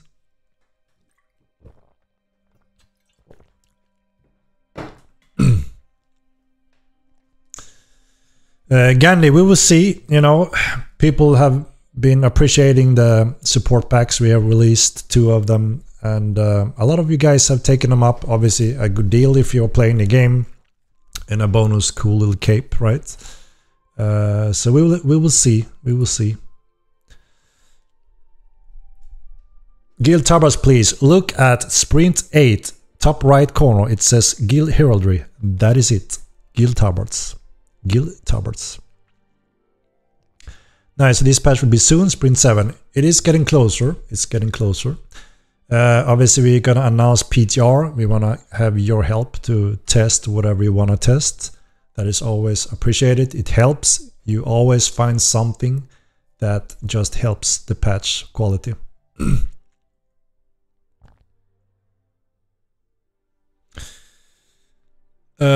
Make subscription tokens, reroll tokens tradable. Henrik, I really love this game so much. My one issue at the moment is getting kicked for high ping because of living in New Zealand. I have a fastest fiber broadband, but after 2 years still cannot join large scale fights due to getting kicked every 5 seconds. Can you please look into that? Woofy. Yeah, it's unfortunate. We do have those that are the absolute furthest distance. There may be some ping check issues, and you know, we always have to protect the game if there's ping issues that could lead to bad gameplay. They are disconnected for safety reasons. We are working on some of these things right now. We are analyzing specific packages on the server that are causing some of the server lags that players are experiencing in certain regions. It's isolated to regions, which is really good for us because it helps us to pinpoint where the issue is. Some of these things are not fully optimized, which means if we can optimize some of these packages that are dependent just on the line where you get disconnected, it may be taken down within that threshold that allows you not to be disconnected. So it's quite it's not a straightforward fix to it, a magical fix, but there are possible room that could help in this situation that we are looking at already right now due to the package issues we found. Did you think about cosmetic, if it helps? So we talked about cosmetic quite a bit every now and then, and you know, even though our support pack is not really a cosmetic sale, it's actually a deal for those that want to play the game and get some you know, discounts. We can see that there are, you know, quite a lot of people would appreciate cosmetic things, but at the same time we plan to add so much cosmetic that you can learn and discover in the game and choose if you want to craft it, shared with others or not. And that is a strong, cool feature in a game which we want to reach to eventually. But obviously, you know, if there's not enough interest to support that gameplay within the subscription to make it, you know, viable there, you know, we can always look into different options based on our supporters, which is you players, right? Henrik, love the roadmap, can't wait for heraldry and ranking duel. Love the idea of pull boxes from old school RuneScape. Keep it up, great work. Also add pet receipts and TC Verdari, please. Yeah, I can see some pros with the pet receipts. They had a pretty good function in the first game. We thought we could avoid them this time, but a few are requesting them back, so we have to see.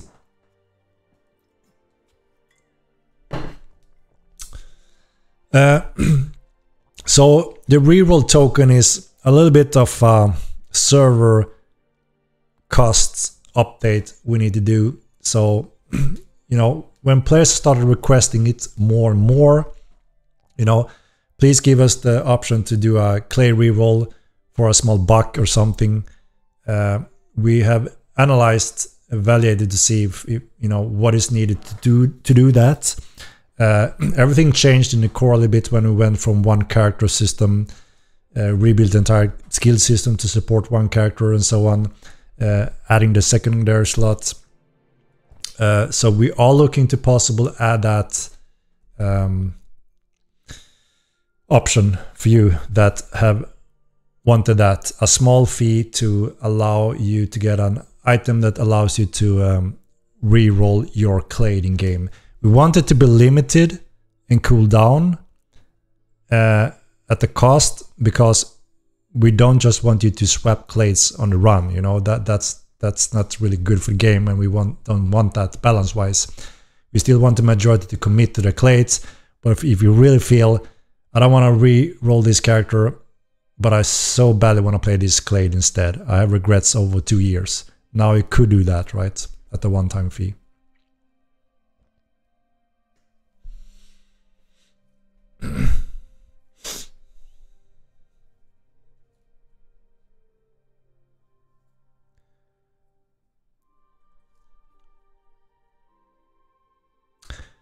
Yes, so obviously the mobs not spawning. We have identified what causes it.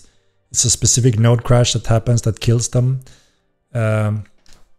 So obviously we are doing everything we can to identify and fix it as soon as we can. We have high priority on the server focused issues that affect players on different areas in the world. Again, it doesn't happen in all regions. We have it pinpointed, the areas, which is specific nodes, which gives us a very good clue where we need to investigate. So it's not just across the world. Empire, thank you for the 31 months. Appreciate it. Bags and armor for all months as soon as possible, please.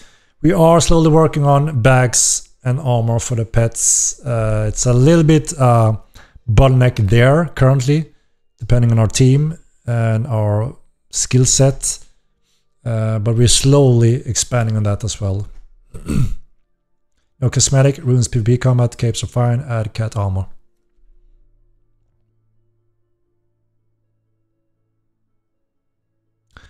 So the issue with ping, can you add a ping check on MO2 website that tells if user might experience gameplay issues? We were thinking of adding a in-game status that gives you information on what's good immortal or what's not good immortal, because you can't completely compare your latency with when you're playing Counter-Strike, for instance. It's completely different. It works in a different way. But even though we have explained how that works a little bit, people don't follow that, right? So we were considering to translate that information in-game that tells you, you know, you have a solid connection, things will act normally for you, or, you know, now you're pinging a threshold where delay may be experienced that could be affected in some part of the, you know, parry and such in PvP, getting hit a little bit on a distance. And of course, if you're within the brackets of, you could disconnect at any time because some of the, you have packet loss or specific high range peaks in the ping that could cause a connection loss. So that's something we could add, so you get that more confirmed on your clients to help pinpoint what's going on.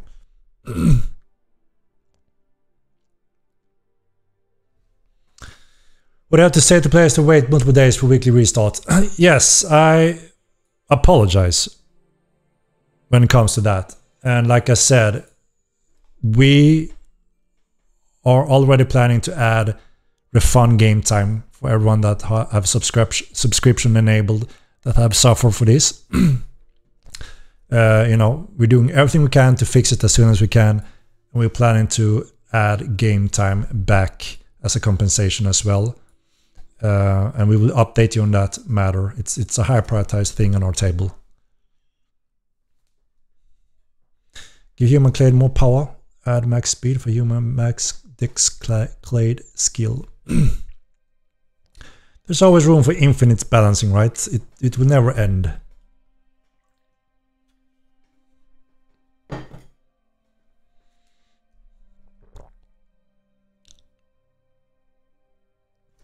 We don't want the refund game time. We want a daily server restart when there are problems. Why do you make us wait for several days?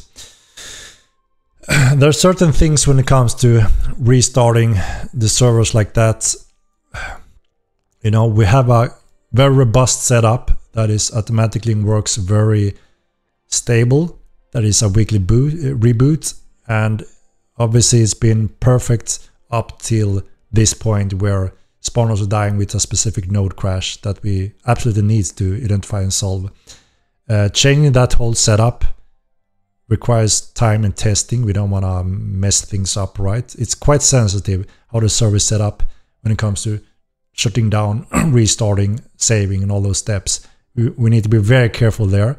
And when we are somewhat stressed, prioritizing to fix some of these issues, you know, it's not always the best option just to jump in and have a quick change there that could cause other types of problems for us. So yeah, but we hear you. You know, obviously we discuss these things regularly, what's best, what we can do, and we have a plan currently for tomorrow with an update which hopefully will help with some of these things.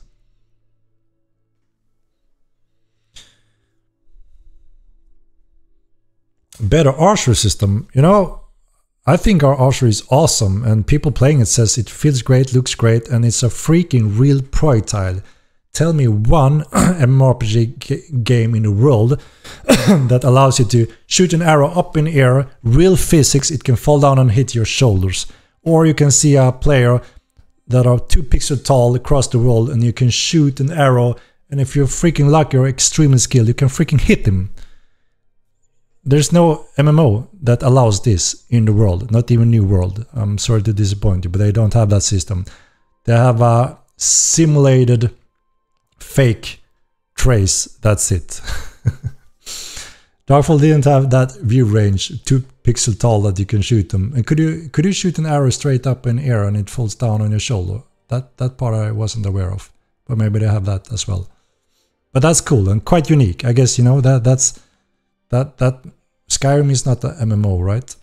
But yeah, that makes Darkfall and Mortal Online extremely unique, I would say. But if your question is more, can you make it more useful? I want to play a classic ranger style. I want to utilize bows only, not melee. That's a different question, right? Is that a little bit what you mean, maybe?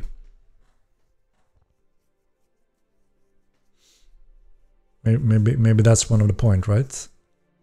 Because that's something we hear frequently, and we do plan to expand this heavily with the updates with combat abilities that we are also working on in background. That is extremely time consuming.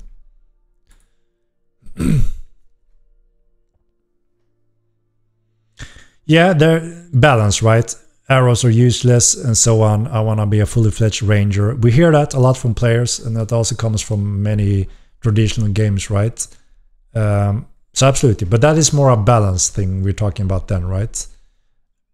Different ammo types that are different strength in specific circumstances. Ability to protect yourself and actually rely fully on bow and arrow and similar weapons, and not always forced to swap to a melee weapon or such. We fully get that point, and there's a lot of people wanting that. So yeah.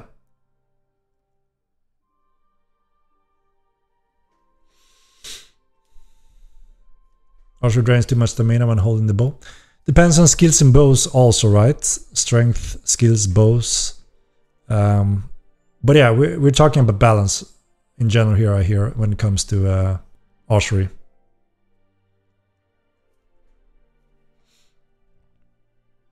And yeah, there's absolutely room for a lot of that, and will be expanded on along with combat abilities. Holy cow, time is flying very fast. I think it's time to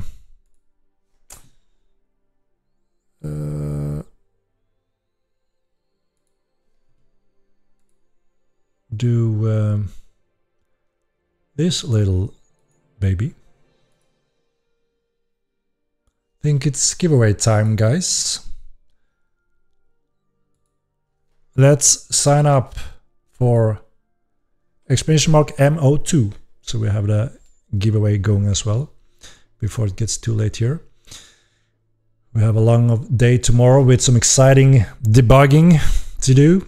Sadly, still a little bit more exciting game development time, but very necessary.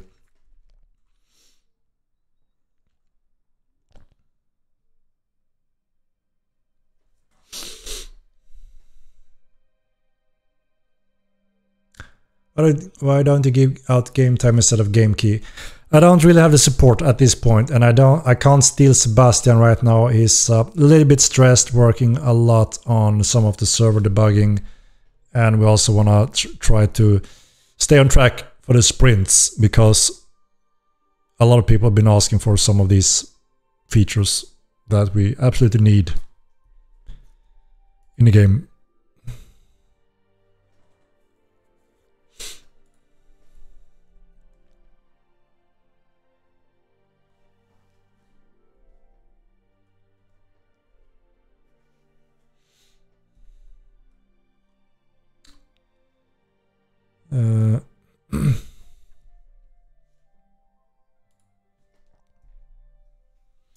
Did you discuss what is the part of master updates? So we're expanding the tree with various types of bonuses, random stuff that can be interesting for different playstyles. So an expansion there, and then we have a cool thing we are planning to add in Sprint 8 as well, if everything goes as planned, that we don't want to reveal at this point. That is pretty interesting as well. What mount would you like to have mountable in upcoming patches? We're doing the spider group now, which looks awesome. Do you want to see it again if you haven't seen it? It's pretty cool, actually. quite scary when it moves around as well. Look at this little baby. Look at this baby. Turtles, Minotaurs, Campodon. Always mixed. There's us, Campus. There's a big struggle with the Campodon. It's so huge that we struggle a lot with housing and collision and such. So we were working on that, but we run into several issues. So we put it down a little bit in the list for now. Because many of the others, most others are quite straightforward. We have a new animator that are getting into the pipeline as well. It looks like quite a few want the Campodons. Shore Pros, Thursars, you know. Should only the Thursar be mountable. What about the Thorax and Dragons? We are slowly working towards the AI expansion that allows us to enable Titans, which those are eventually. Not yet. We are already working on some exciting things for after this sprint as well. There are long-term features, content that we will reveal a little bit later when we're closer. They don't climb walls, but we're adding the function to change the slopes, right? So Lycators will have higher slope climbables, and spiders obviously will also benefit from that, while the other mounts needs more flat ground as they do today, right? So there will be some interesting boosts on some of those creatures. You know, if you want to climb mountains more effectively, spider Lycators may be more suitable mounts. So I went through the relic system. I even have almost like a PowerPoint that I got yelled at for having. So there will be a recap, so you can see short, you know, what the relic war is all about. We believe it's gonna bring great content in various forms, from small groups to large groups, and it's absolutely not something just for the Zergs that someone claims. That's completely false, because obviously we're considering that, right? There will be multiple relics dropping simultaneously and multiple ones over time. Some of them can even be triggered with certain ways. And there are 5 types of relics, you know, that players can interact with in different forms. So people have been yelling for one thing. Everyone have one thing in common they want. Player conflicts, hotspots, world events, things happening out in the open world. All of that is covered with the Relic Wars. From PvP to PvE, to mining, gathering, holding, TC, sieging. All of that is mixed in Relic Wars.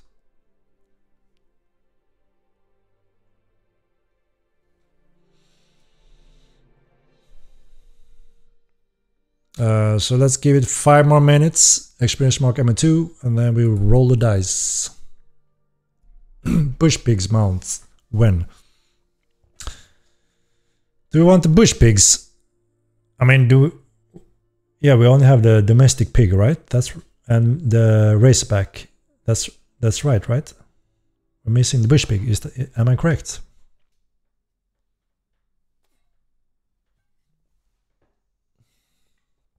Yeah, bush piggies. I mean, sure, we can add them, but bush pig and springboks, are they gonna be that popular in use, do you think? Are there no other that are above that? We can do turtle mounts, absolutely, and we can add a function for them to be more effective in water, kind of how we make the climb slope differences on some of the mounts, like spiders and likes. So that could be interesting for water content, absolutely. But do you want the bush pigs? Rise of Satyr Mount. Yeah, we're slowly adding pet armors and bags on all of them. It just takes some time. There's a little bottleneck there. It takes time to produce those. If you have to walk, I'd rather ride a springbok. I mean, the rare springbok is pretty cool, right? Have you seen those? They are rare in the colorful forest that are spawning quite rarely. Look pretty cool. A little bit strong also. You can make turtle submarines like in Warcraft 2. Yep, yep. We don't just want, we need bush pigs. But do we really? Are they that cool and good, you think? Cool stuff that you can change when though. Too much of this stuff is possible, but you make us wait years for it. So again, I don't wanna say a specific date or so, right? To disappoint, or you know, if something happens. But we always try to be open and transparent that we are trying to do this, we're focused on this. We can get feedback on it while we work on it. And the only clue you can get here is that Sprint 8 is Krampus, which is Christmas. So we're not talking years, you know. We are quite close in Sprint 7 already. So these are not years away. But sure, there are other features that are years away, you know. We have a long list, insane list of features that we want to add over time. Entities and staves are two magic areas that we want to add, obviously, yes. Staves was one of the popular votes last time, I think. I need to look at the list again, but it was quite high up when it comes to magic options. We need to deliver entities to finalize elementalism first. And we want to do a little sweep over some of the current schools to have them in a little bit better spot where we want them before moving on to possible future magic content. Take magic away from low int psi foodies. Why no magic vendor in junk camp? Where staff magic? Where entities? Yeah, so that's just what I commented on, Nilis, if you heard me when it comes to the magic, right? Why no mage vendor in junk camp? I'm not sure actually. I don't know. Have to look into that.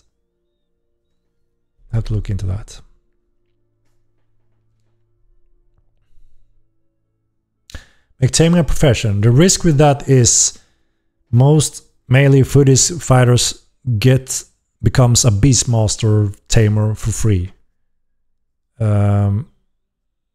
So we're careful about that balance, right? We don't want to change the skill requirement for, you know, something that can be a powerful beastmaster user. Says will be purely magic school or as implemented weapons. So we want to add two types of staff magic. One is more like a monk fighter style that utilize magic. The other one is maybe the more classical Gandalf wielding it. Can still parry with it and swing, but you know, he may focus more on using it for magic and spells. So we're looking at two different types. Enemies may. More town games like chess and blackjack. So as you know that I mentioned before, we have a new coder that joined a team not a long time ago, and it was a perfect way for him to get more into the development pipeline by doing the lottery system, which was a cool little system. Worked very well. He did a great job. Just minor things that we followed up on tweaking it, but awesome little system and a very good money sink. And there have been some lucky winners as well that, you know, took some of that money that people played away. We even got one jackpot that went out in the weekend. Congratulations to him. I don't know if he have revealed his identity. It's up to him to share that, I guess.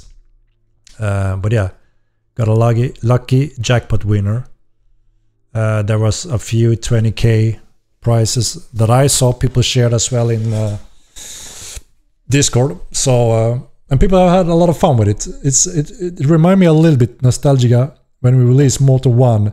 People run up to a big tree, lumberjacking, and we're standing there in a big circle, chilling, talking, and lumberjacking.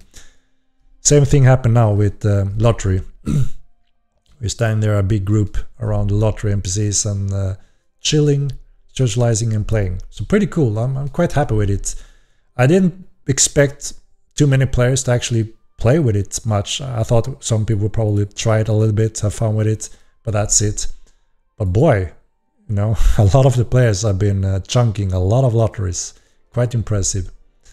So yeah, we were surprised to see the economy crash. People not rich anymore. So now there's a demand for money. So gold obviously went up quite a lot in value. So both fun, interesting, and good in many ways, I think. That's also like a back end for future board games. We have blackjack, poker eventually, card games, and whatever you may want to see in the future.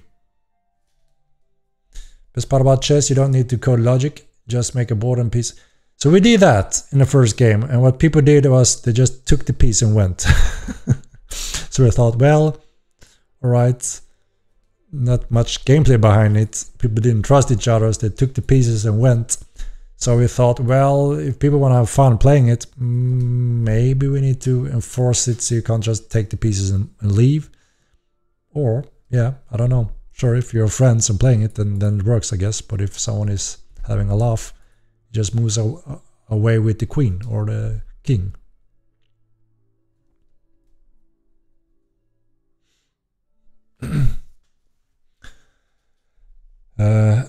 Nugma from Tribe won jackpot. Is it so? Was it him, Nugma?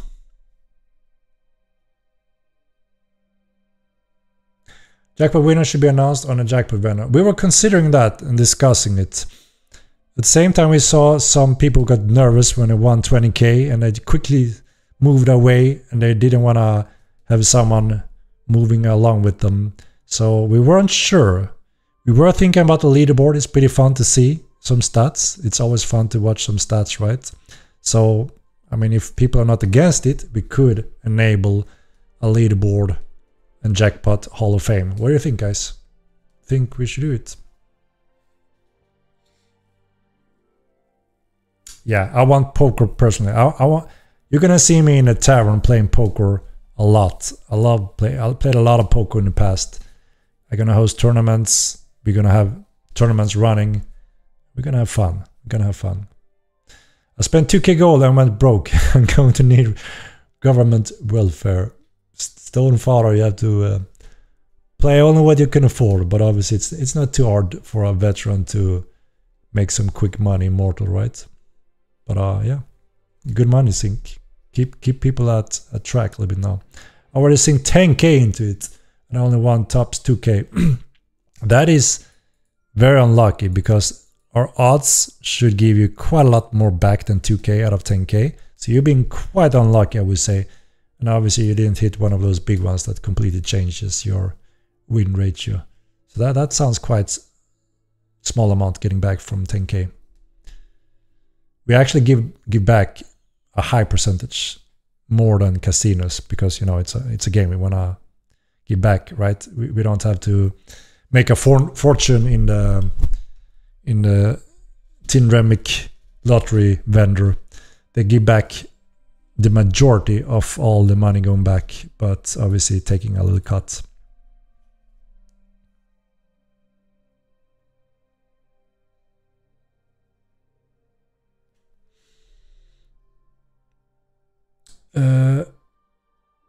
Recycle trinkets. We had a lot of discussion with that, and you know, there may be more room for that when it comes to enchanting and jewelry crafting, right? It makes sense to include something like that, so you can make some use of lower end trinkets that you don't want to just throw away, right?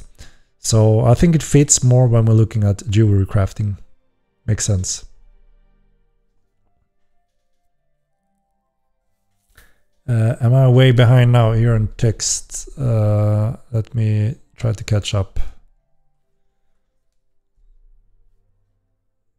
Can't have nice things like that, Sally. What are we talking about here? I heard Amalgam won jackpot. On to the next winner, please, and thank you. Remove charge for trinkets. That's been an important money sink and also risk when dying with trinkets. So we have no plans to remove charge for it. remove taming for horses. We have pretty much done that by reducing the requirement for taming on horses so much that you barely need any points spent into it, right? So, yeah. Damn, Henrik, I lost a lot of gold because of you. Oh, Niter. You will be lucky, you will be lucky. The jackpot is going up again now, I see. It's getting there, it's a decent amount. But obviously there's also other good prizes in it. The leaderboard doesn't work in game. You open it and it's empty. I mean, the jackpot, we don't have a jackpot leaderboard, right? That was my question. Do we want a leaderboard Hall of Fame for jackpot and win stats in a game or not? I see 2 no. Is that to my question? See who's the biggest loser? There's like a who to target next list. Yeah, that's what we discussed. Maybe we want the players to keep that as a secret. We could obviously write out X amount of jackpots have gone out, X amount of wins have gone out, but maybe the players want to be deciding if they want to share that or not, right? Because I've seen multiple wins not being shared for probably good reasons, right? No, yes, not priority for me, but would be awesome. Yeah, good, right. Good luck sitting down at the table, bucko.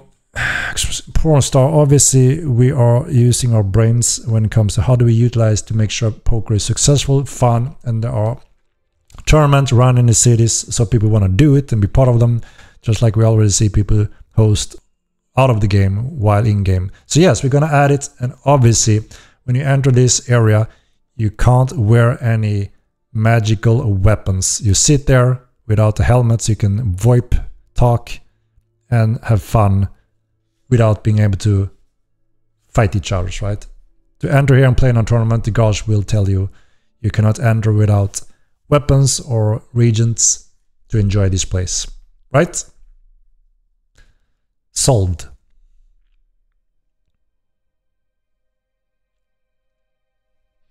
If you had bad luck, then just keep gambling. Good suggestion. I was brave enough to share my gambling success. Phyllis, how was your gambling success? What's the percentage of what you give back? I don't know if you want to share that, but it is high.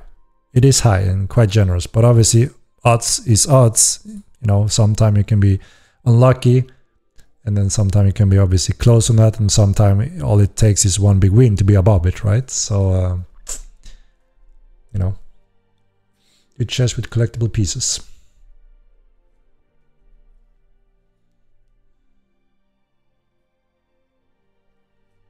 You might want to adjust the numbers, then that's just sad he spent that much and got back so little. Like I said, the numbers is high.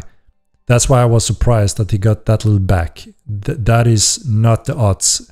If we simulate 10 million rounds, we even simulated 100 million lotteries to see what happens in the long run. And that is far from what should happen. So, but like I said, odds is odds. But if we keep playing, you should get closer and closer to the odds we have put up.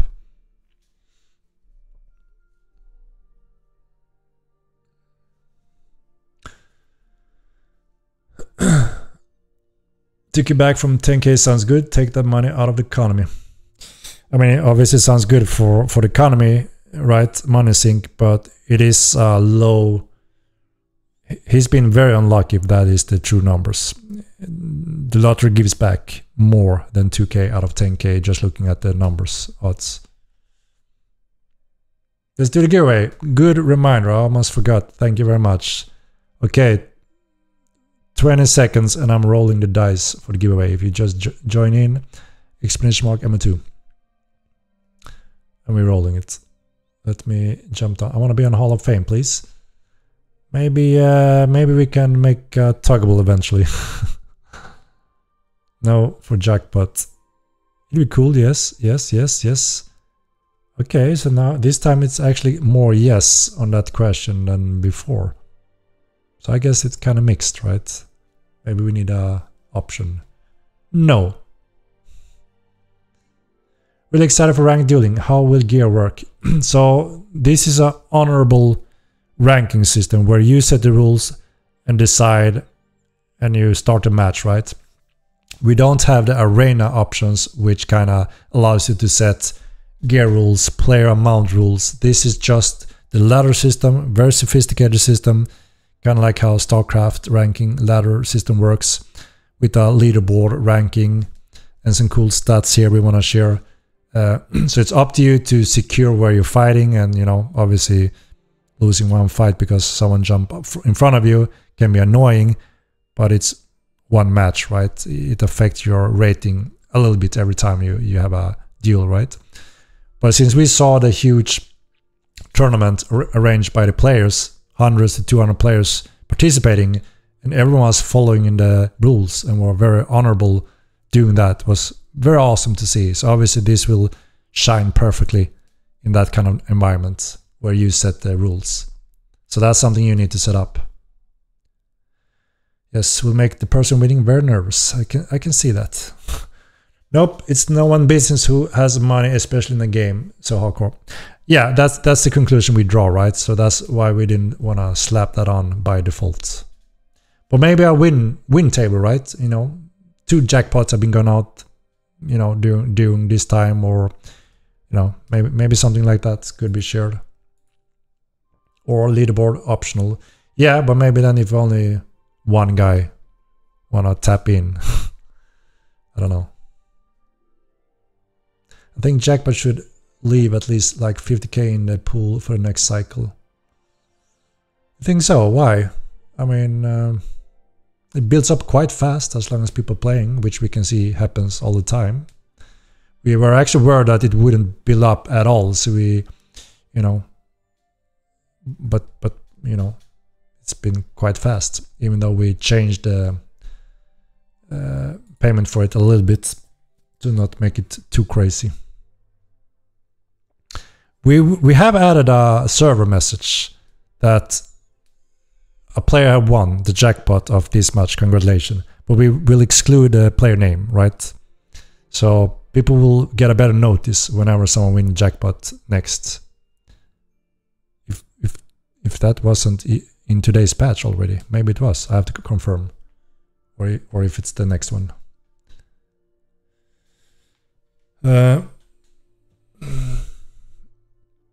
Would you consider a CSM-like council for Mortal? We had a council system in the first game.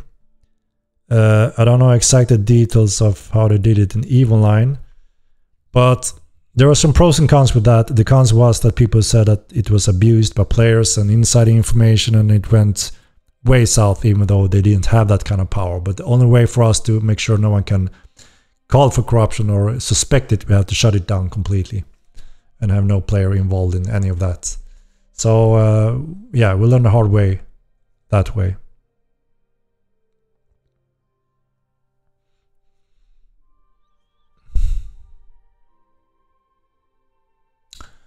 Alright, let me catch up, and it's time for the giveaway. I almost forgot about it again, sorry guys. I guess distracted here. Around 20%. No, we gave back way more than 20%. It's closer to 90. A little bit less. And a little portion obviously goes to the jackpot, right? It was good to be honest, Henrik. I still got my money. I actually used some funds from my new Night Human build MC for the swords. Bankruptcy. I had to sell my corpses just to afford food. Stone Fara. Yeah, we have got multiple reports on the Thorsa hitbox. There's something wonky going on for sure. We will evaluate as soon as we have some time over. Right now, every developer is quite cramped on the schedule. But that is one of those polish issues we need to fix sooner or later. So it depends on if someone gets earlier finished that can look into that. We have done one round already, couldn't really see anything standing out, so it wasn't a straightforward fix, unfortunately. Your best win was 12 gold. That is crazy unlucky, Niter. That is quite unlucky. What about the fishing fix? I'm not sure what fishing fix you are talking about. But if our community manager, it's been reported, I'm sure it's in our system, so we can take a look.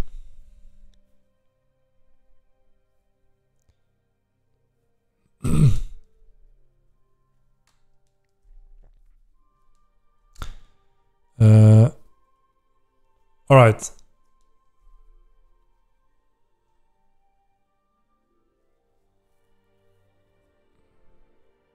We lose the charge on triggers when we press suicide. Didn't we change that a few patches ago? That you don't? I was almost certain, or did we remove it? I don't remember exactly if there was a specific reason.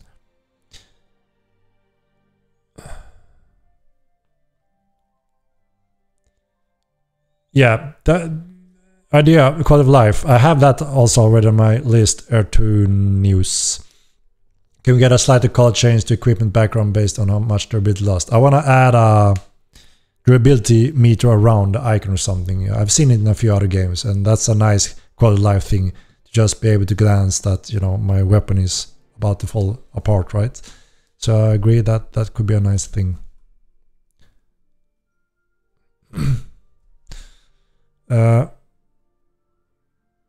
All right, let me catch up and then we're gonna roll it. I'm falling behind, guys. Sorry about that. Please no council system. I got picked up by council into an enemy keep. So that's what I say. People, they're gonna be spreading rumors and they're gonna be suspicious of odd things that can happen even though there's nothing going on. We want to avoid that room for suspicion or corruption. We want to remove that completely. And that is why we removed the counseling system from our Mortal 1 game and haven't added it to Mortal Line 2.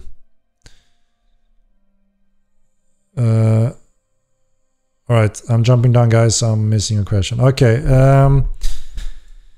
roll time. Good luck, everyone. Let me roll it. Rolling. What do we have? All right. All right.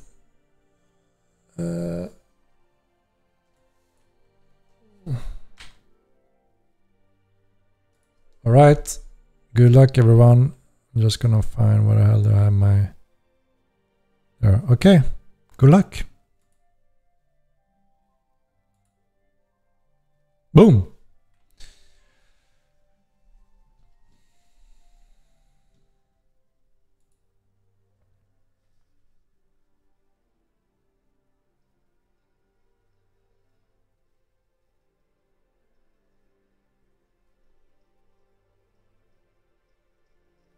Congratulations, Riaka.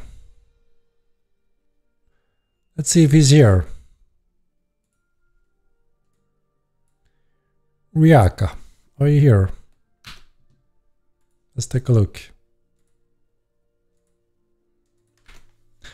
Rig day. Hey Riaka, can you send me a DM and I will send over a game code.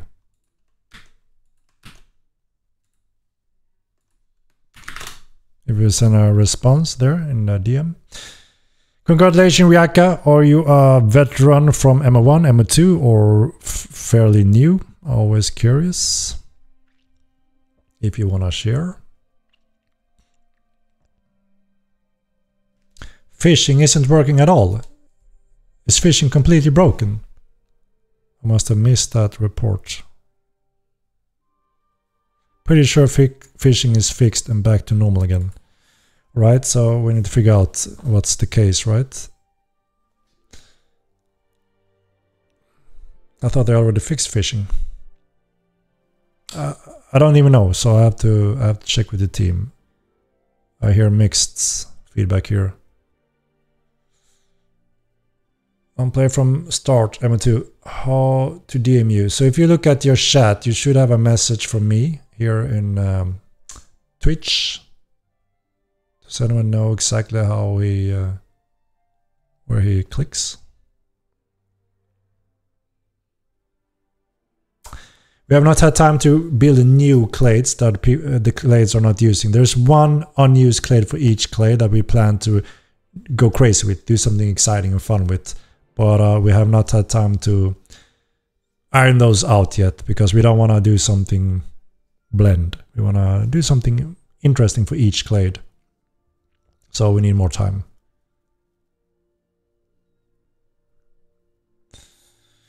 Yeah, there should be a little chat symbol, right? In the top right,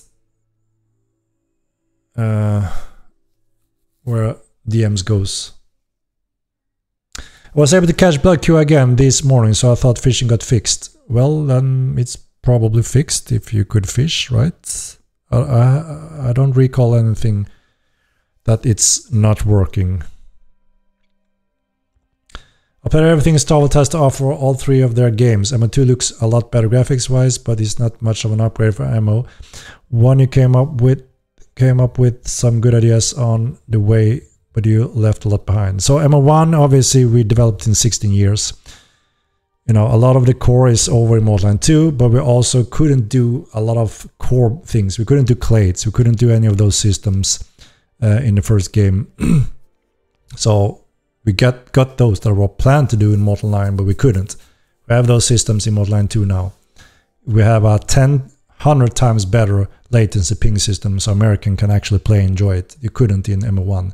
So there were so many core functions that were limited forever in the first game. We are still missing a few things like Saruka, obviously, right? Some armors, some mobs, a few systems, but we actually have more systems that we couldn't make in Mortal 1. So we also have much more magic. So content-wise, feature-wise, we're quite close. So, you know, there's not that much left behind, and we will surpass it greatly over the year. Americans can't still fully enjoy it. So I don't know if you played Mortal 1, but Americans couldn't play it at all. You know, it was a ping normalization, prediction abusement, you know. So it was completely different, and overwhelmingly many Americans says, going from first to second game, wow, I can actually enjoy a fight, you know. There are some differences depending on where you are in America, but absolute majority can have fun and participate in combat, which they never could in the first game. A huge difference. Like I explained many times before, the core engine in the first game had a pre-built 800 average up to 1.1 second internal latency. And then on top of that, add your distance latency. Impossible for, you know, anything to be synchronized accurately.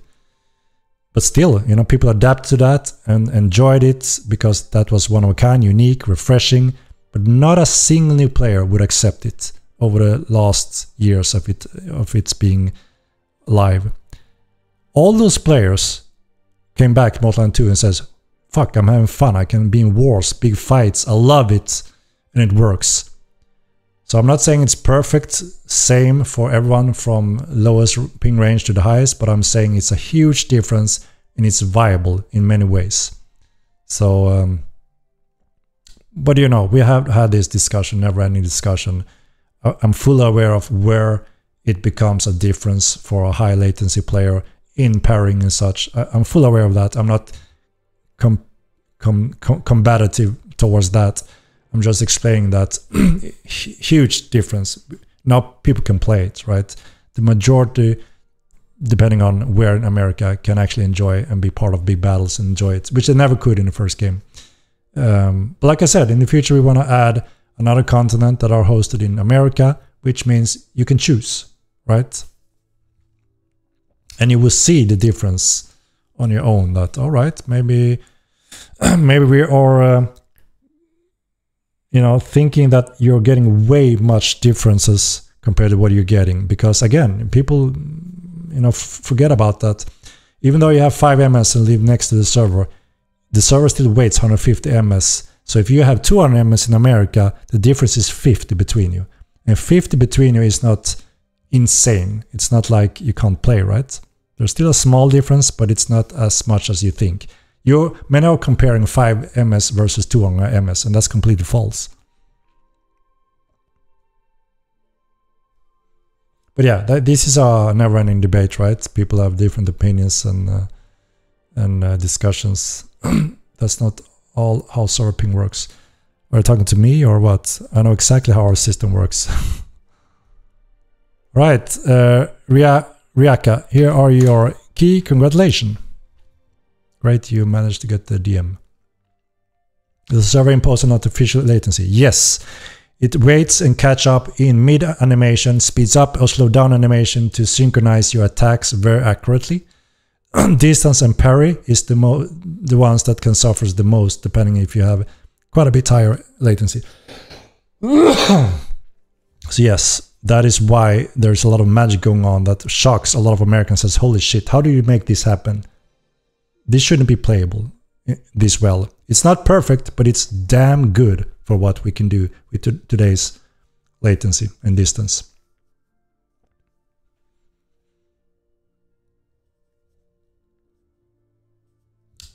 Tetsuya is in Australia, so the worst latency you can ever get in playing our game, Lyrics. So yes, there are differences, as I said, from the highest ring to low range. If you are under 150 ms, you are in that bracket, 150. But if he's up to 300, obviously you have 150 latency differences, right? We were during the entire combat beta, where everyone was doing nothing but combat. Everyone reached out and said, holy shit, I can freaking enjoy Mortal Kombat, which I couldn't in the first game. So there's a day-night difference. I want to make that very clear. It works magically well, but it's not perfect, and it can't be perfect without an NA server or better fiber across the world that reduces the latency. That's just the limitations, right? I'm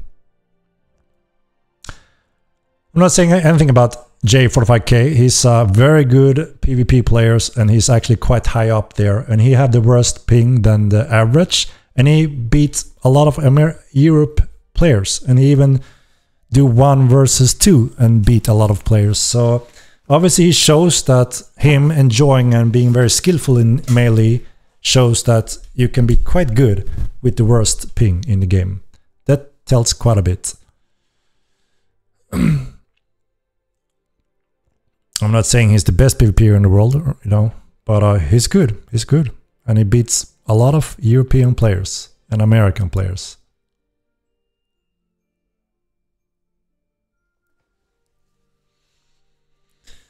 Multiple servers is a terrible idea given the population. So we're not talking about multiple instances. We're talking about one world expanding in the world. Obviously, if our plans goes as planned, which means we are growing the population, we will need more space eventually, right? Right now, current online population, we don't desperately need it, no. It's good for an Aussie. Yes, it is.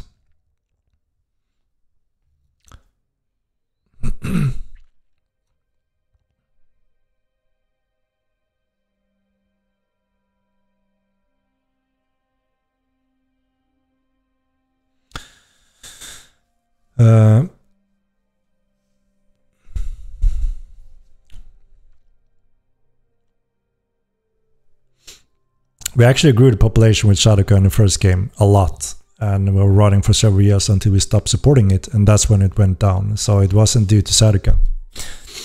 A lot of people are want Shadoka. A huge amount of players want Shadoka. But I'm just saying that it's a natural step when the grow world space is running out, no one can build in Midland, and we're getting more and more players in different regions. Another continent is required, both for exploration and fun and game content for everyone, but also because we need more land space eventually. We don't need it right now, though. Midland can support more players simultaneously.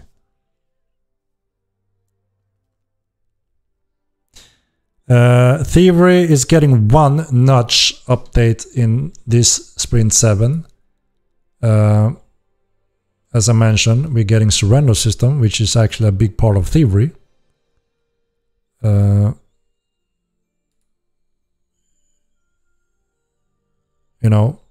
surrender system allows you to peek into someone's inventory, which is a function we need for Thievery. So we're getting a step closer. Finish the world event stuff before you even try. So that is why we have the sprint 7 and 8. Sprint 7 is important because we want to optimize the world, give you better performance when many players are around you, so you can have big battles without crippling your FPS too much.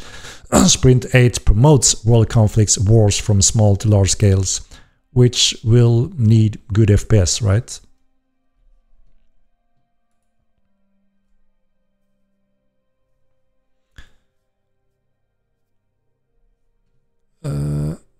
And that concludes the giveaway.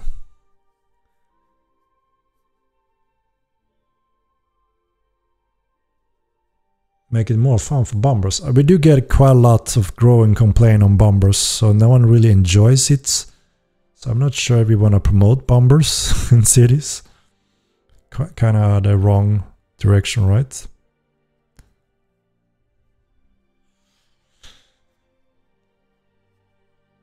Ray, yeah, like I said, we are going to have Sardica eventually, and we are planning to have that located in North America. So players can choose if they prefer to play in that continent or not.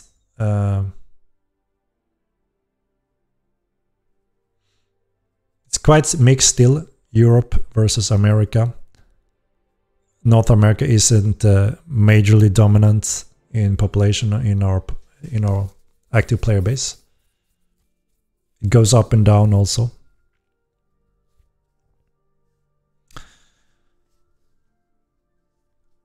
Scribing title, yeah. Eventually we will have a scribing title.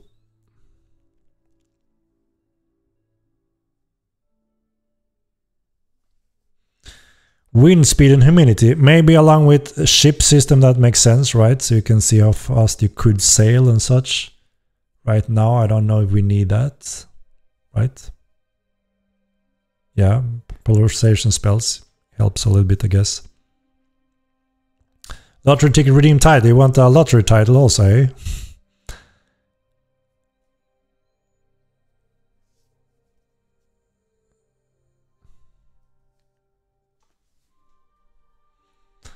OCE.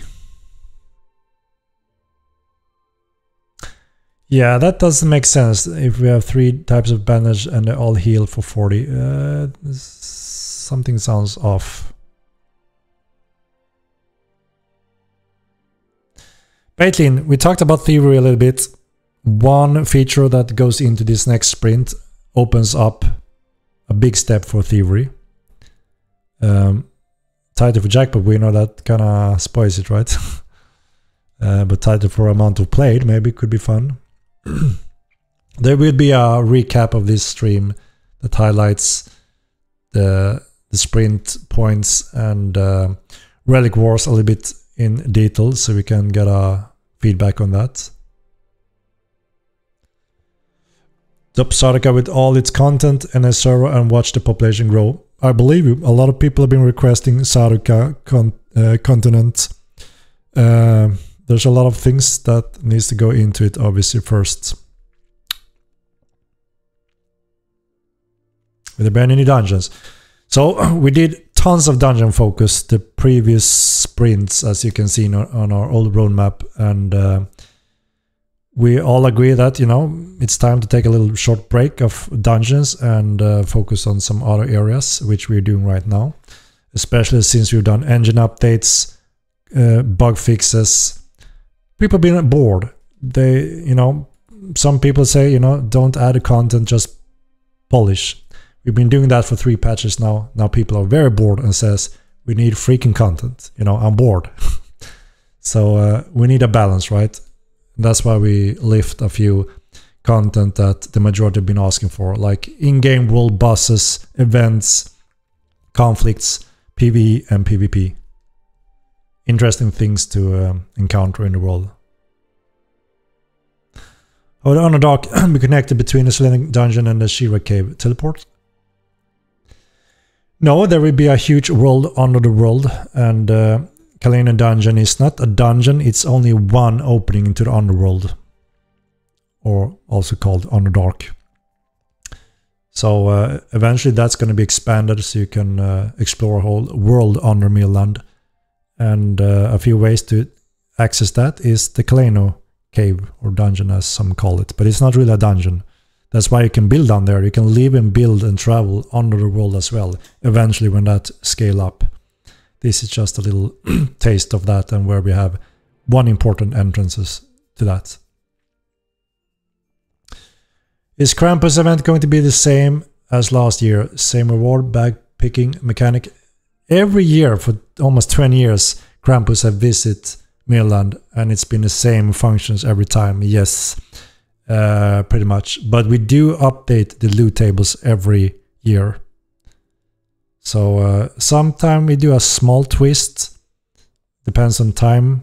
You know, we have big features in Sprint 8. Both Guild Heraldry is insane, super cool, and Relic Wars is insane and super cool. So we group tasks, quite big also, and we have a big surprise if we make it happen in time. So obviously we're limited on adding additional things on top of Krampus. There won't be the static graveyard replaced for Halloween this year. We didn't have time, but we may try to do some manual event spawners and announce it, and you can go there if you want to participate. Sprint 8 looks sick. I'm hype. Just hated the Krampus event. It's boring. So it's more traditional, and it's cozy, and it's nice. You run around there, pick some bags, have some luck. You can find some cool stuff. Sometimes you win really jackpot. So it's a little bit more like tradition. So we don't focus too much to change it heavily to make it super exciting or fun. It's more tradition, right? But some people enjoy it. And eventually you may get bored of it, sure. I can see that. I picked my fair share of bags over the years. It's not a nostalgic feeling. I know it's close to Christmas every time. It's cozy, it's snowing. And I socialize with some players while I pick some bags and try to catch them before others. I enjoy it, visiting it every year. But obviously doing it non-stop hours, I can see you get bored, right? Some people do that because they refuse to stop if they haven't found what they're looking for that year, because there's sometime one-time drops during Christmas.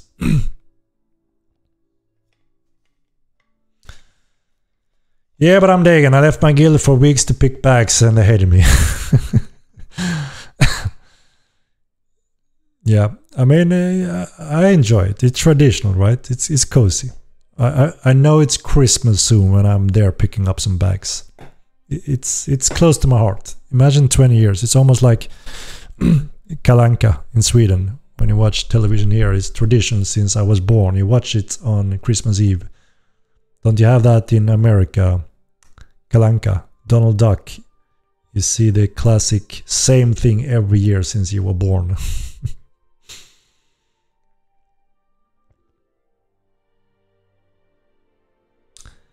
Increase the duration on Stonewall. Yeah, sure, there's room for that.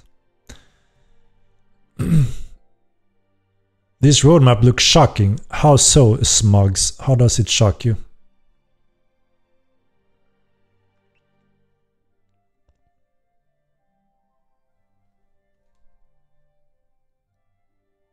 If you drop the cape and painting again, I will be so angry.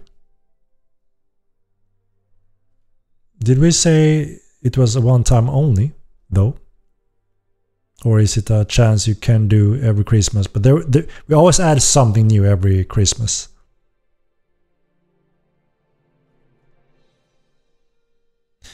Gotta make the Krampus event better, lol. Why not have Krampus mob spawn you can kill for token and exchange for gifts?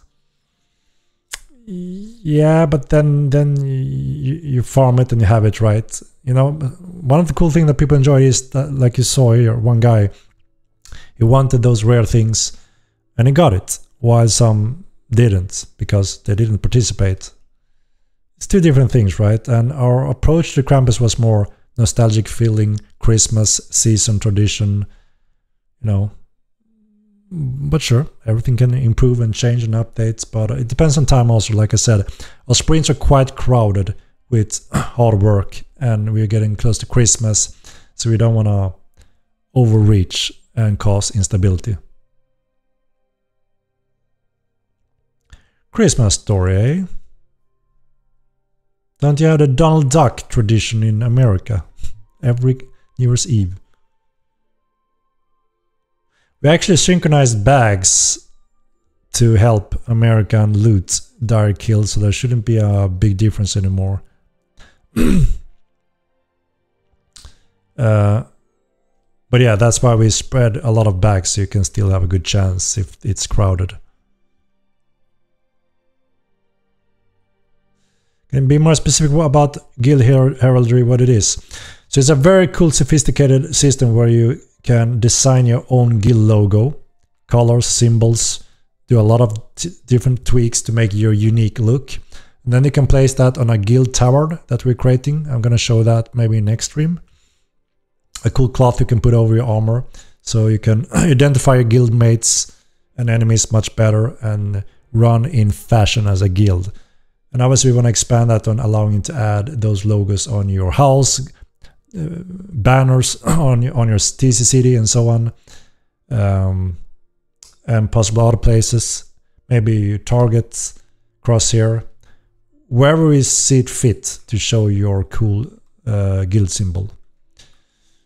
Christmas ruined. Oh man, why? Let's have a cozy meeting and have a chat and try our luck for some raffle bags. Gifts can be random, just make the event people go out in the world. Well, that's not really the Chris Krampus. They take a name from an urn from a citizen and scatter that around that house. So it has old lore, right? But Relic War will give random stuff spread out in the world. So that's more that feature, and that's in the same patch, right? So people will probably be busy with Relic Wars, and maybe in downtime check out Krampus if they want to.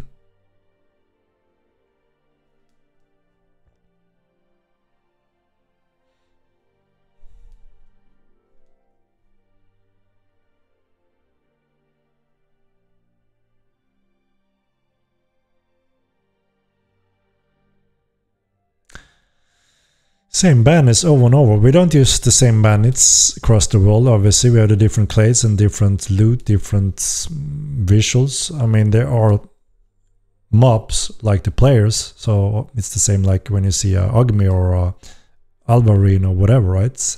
You utilize the same content for players as for the AI as much as we can in a good way, because it makes sense. They are the main population of Milan, right? Then obviously we're expanding on more mobs and monsters.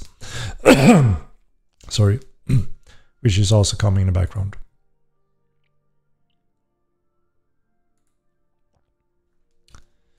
And plans to play some Tefra rocks and Gabor rocks in the other parts of the world. Relic Wars. Relic Wars. Again. Relic Wars have been the answer for a lot of the main requests from the majority of our player base. We're expanding Relic Wars greatly from the first game, and it answers a lot of those questions people want to see in the game very quickly. And that's planned for Sprint 8. Mastery updates is expanding the tree with various types of things to spend point into. We don't have a set date. We will announce PTR as usual when it's time. The only clue you can get is that Krampus is obviously planned for Christmas, right? So we're not that far off. Yeah, we need guild towers. I mean, it's been a constant request since day one, and finally we are putting it down, right?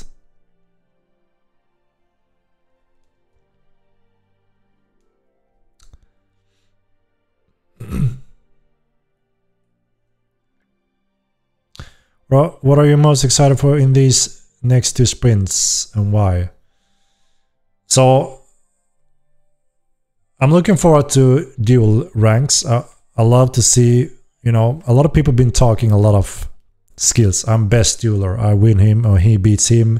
It's going to be interesting to see if that matches reality in the ladder system. So that's going to be fun, and to see the skills in the leaderboards, not just talk, right? So it's going to be fun to see that, follow that. Surrender system can probably give awesome RP moments. Instead of slaying someone, you tell them surrender and I spare life. Could be some funny interactions. And hopefully we spare a few souls, because you will see that you have nothing of value. And it can also give a lot of cool interactions in the game in various ways. And it also moves forward for thievery, because it gives a big function for that. And of course, one very big thing that I'm looking forward to is see your response on our character and world optimization. A lot of people that have a little bit older hardware are complaining about freezes, stutters, and lower FPS, right? Especially in big battles, it's quite demanding. This will help a lot with that. I already seen some progression from the team working on character optimization with very promising results using 200 players on the screen and gaining quite a bit of FPS. And at the same time, we have one team working on the world optimization. So I'm looking forward to see, and hopefully a very positive response from the majority of the player base that says, great, I can see the improvement in the frames, less stutters. That is obviously the goal with that big chunk of optimization. So I'm looking forward to that, to have better quality experience when running around for everyone. So some good stuff, solid stuff, and important stuff for the future, right? Performance is an important thing for big wars, which is coming in Sprint 8. Relic War. I'm very much looking forward to Relic War. It's been one of my cool, exciting feature that I'm looking forward to making it much cooler than it was in Mortal 1. And again, I know it answers for a lot of the requests from the player base. They want hotspots, interactions, conflicts, PvE that pulls PvP.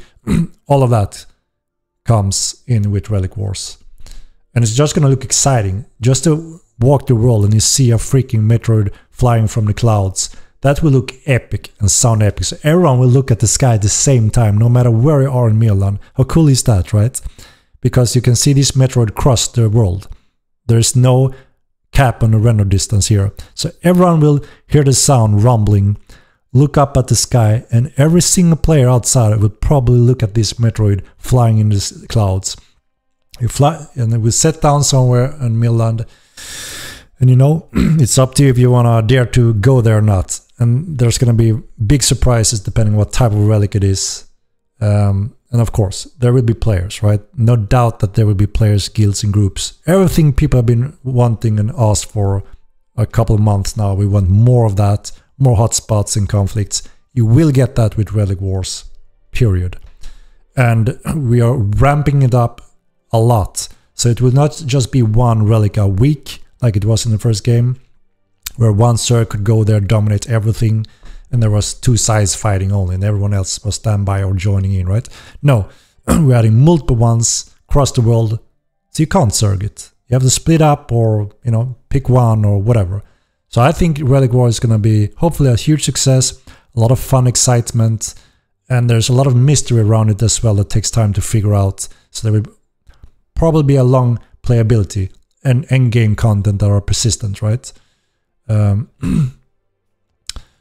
So I'm very much looking forward to that as a big endgame for everyone to enjoy. And of course, guild hierarchy. How cool will it be to see every single guild getting their cool design created, unique design, and being creative? It's going to be cool to see what people are creating, right? Because you can create anything. It looks insane, very advanced. So obviously it's going to be cool to see entering a city, to look at the banner with a cool logo, see a cool group moving up with a tabard with their guild emblems. That's going to be a cool sight. I think that will be both cool and obviously very, very beneficial to identify groups, finally, after all these years, right? So I think it's really good, important things for the game, which majority have wanted in the game. And we are finally getting some of those. So yeah.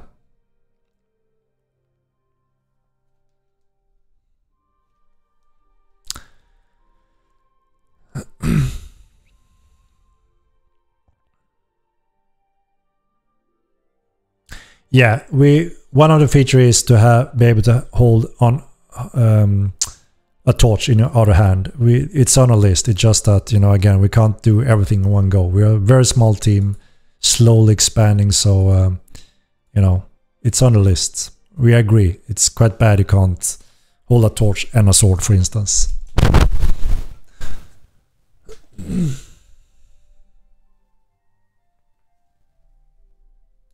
We need Krampus in some village points, so it's not so boring and you can shoot for less content.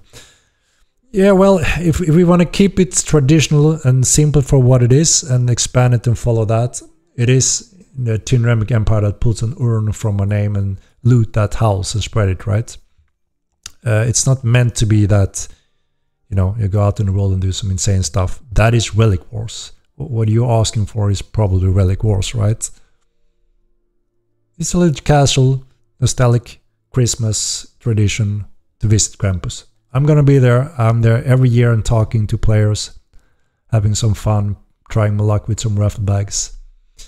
But yeah, sure, if you think it's boring, you know, there will be Relic Wars for you, right? Yeah, thanks for tappers, man. Yeah, I think that's gonna be awesome. Just skip the sprint 8. Well, we need a character and world optimization, right? We need less stutter and freezes, and we need better FPS overall.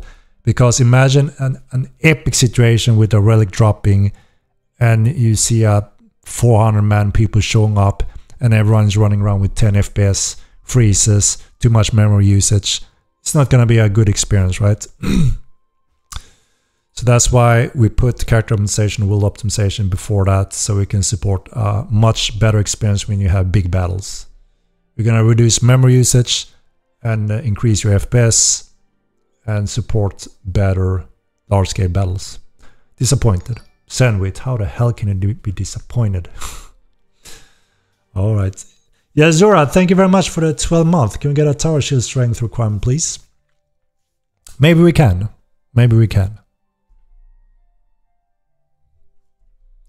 Just add torches to the shields for a brief moment. Well, yeah. We can wreck our system and not have any proper rules and systems. That's maybe a quick fix, but in the long run, when we expand on weapons, it's going to be messy and bad. So we try not to do that. I'm losing my voice, guys. I've been talking too much today. Shit, I'm already hitting 3 hours, so I guess that's why. Persons run is supposed to automatically activate when you go into merge mode. What's the difference compared to make another player drop loot? So, drop loot, no new players understand that. People going there, drop loot or I will kill you, and they just look at confusedly left and right, and sometimes don't even have VoIP enabled. And they don't know that they should write /drop loot. So they get killed. And then it's, ah shit, it was a new player, it wasn't a veteran who was trying to disguise himself, so I killed him. This new system will allow you to easier, including noobs, will learn how to go into surrender mode. It will be very visually apparent.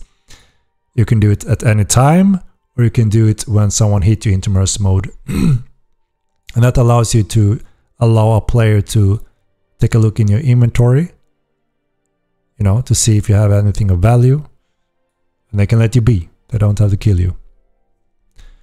If you're a player that you know what you're doing and shit, a group coming up here, I'm gonna die, I just raise my hands and have a laugh. People have a fun interaction, and they will verify that this guy doesn't care anything the players want, and they may spare him. You know, RP, some moments where it may spare some life, and just a cool feature, and it helps thievery getting into place, because we need that function for thievery.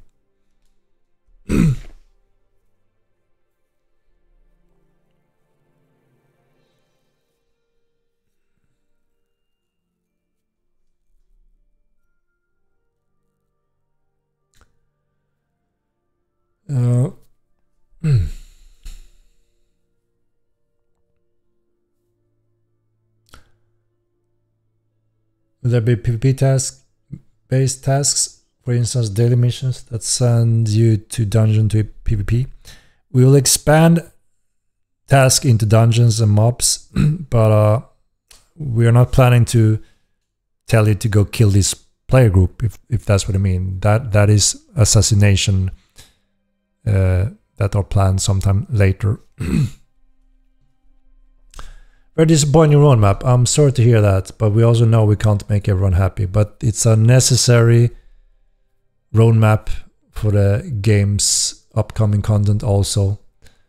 And it's what the majority of players wanted. So obviously not everyone will enjoy it or, you know, think that. But we need to look at what the majority wants also to make them happy with new content. We have been focusing on polishing and bug fixing for 2 sprints now. 3 sprints even as a main focus. And people get bored. They want content and conflicts and player action. And that's what we're getting. But yeah, absolutely. There will always be players that says, I will prefer this instead, right? Naturally, we have a long list of things to add. And sooner or later, there may be more votes on those that makes them happen in the game sooner rather than much later.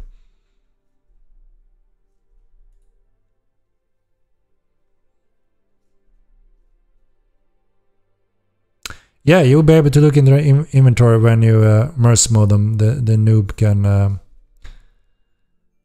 do that. I think this surround system is good.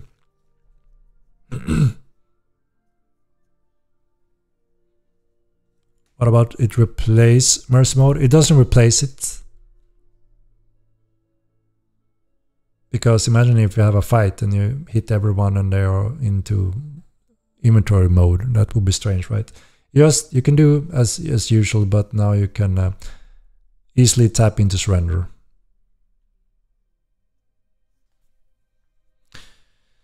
No one's going to tell someone to surrender. How do you not understand that? I don't know if you have seen a lot of players playing this, but surprisingly many tells stop or I will kill you. And if they ignore, they put them in merge mode and says drop loot or I will kill you. And sometimes they do drop loot and they move on and haven't killed them. Then there are some harsher players that don't care. They want to kill them and they kill them, right? I'm not saying that this will remove killing from the game. That's not the purpose. We're adding ARP elements. We're adding thievery components, and we add functions to help all those unnecessary kills. There are tons of players that told us, add a freaking Rust surrender system so I don't have to kill them, because sometimes there are veterans looks like noobs and they're carrying insane things. So a lot of players are demanding this, believe it or not. And so we just add what a lot of players want. And there are many reasons to add it, like I said. RP, spare them, and thievery are 3 of them big ones. So it's not that I don't understand. I've been building this game for 20 years. I know our player base. Do you honestly believe I don't know what our players do? When that's the most thing I do. I see exactly what our player base is doing. I know exactly how our player base thinks and what they do and how harsh they are, how hardcore they are. Probably more than most in the gaming industry, because there are not that many games that do these type of games. And I've been doing this for 20 years, so it's a little bit insulting to say, don't you know? Of course I know. It's just that I don't say it like that and think, you know, that's not a feature that will remove that. That's not the purpose of it at all. One of the big complaints player population have been obviously the latest server issues, connection issues, and lack of content and conflicts.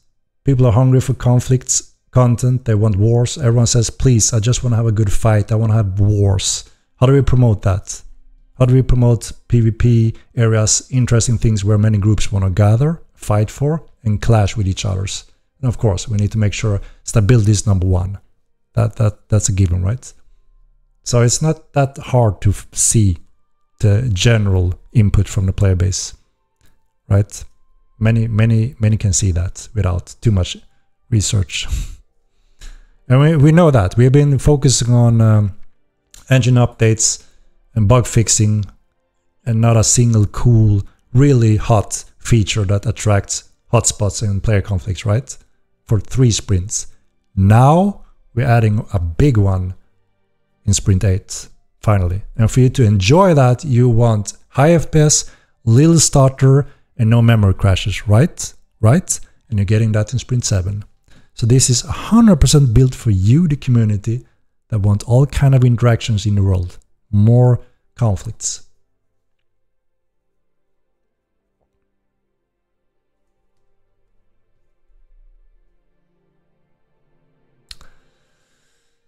Cyan Pride. So we're very transparent and open, and I'm not sitting here and trying to protect when we have issues with the new servers and such. We have, and I apologize for the entire company to the players that they have suffered some connection issues or lag lately.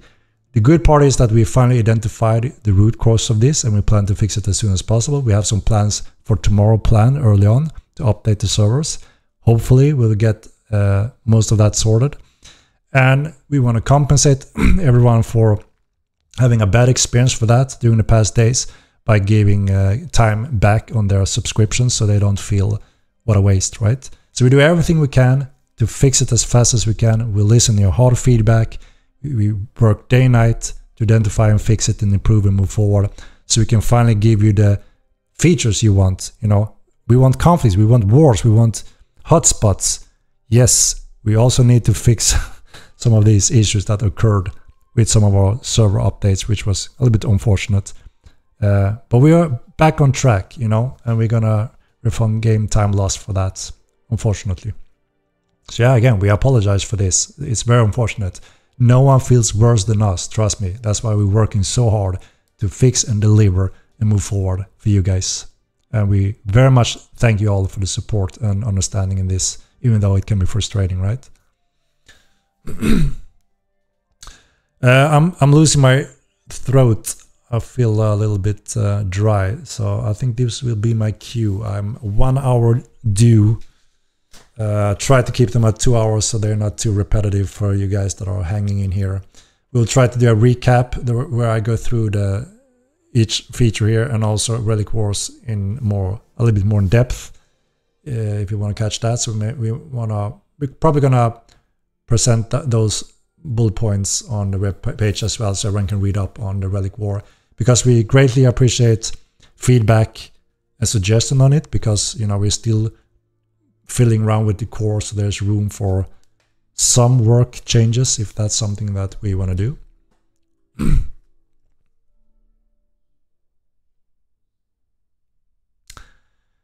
So yeah, feel free to read through the Relic War if you missed my presentation, and feel free to post your feedback, suggestions, balance suggestions. Obviously, we're going to do a PTR on it as well.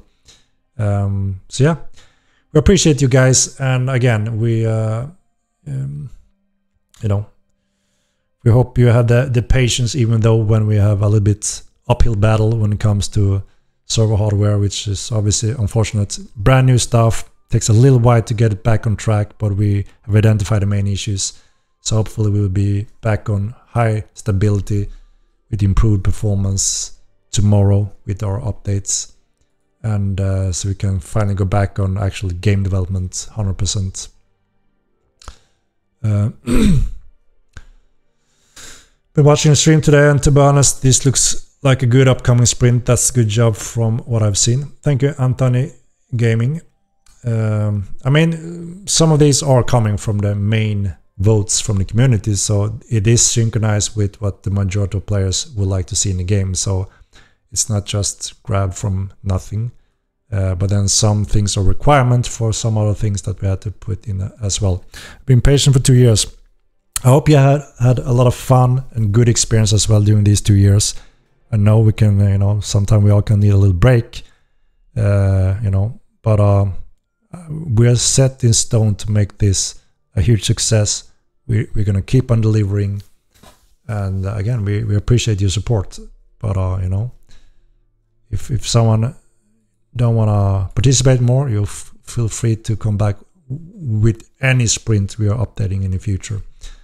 That's the beauty with this type of game. You can come and go wherever you want, right? Thievery got one very important big step with the surrender system, so we're getting closer to Thievery Baitlin.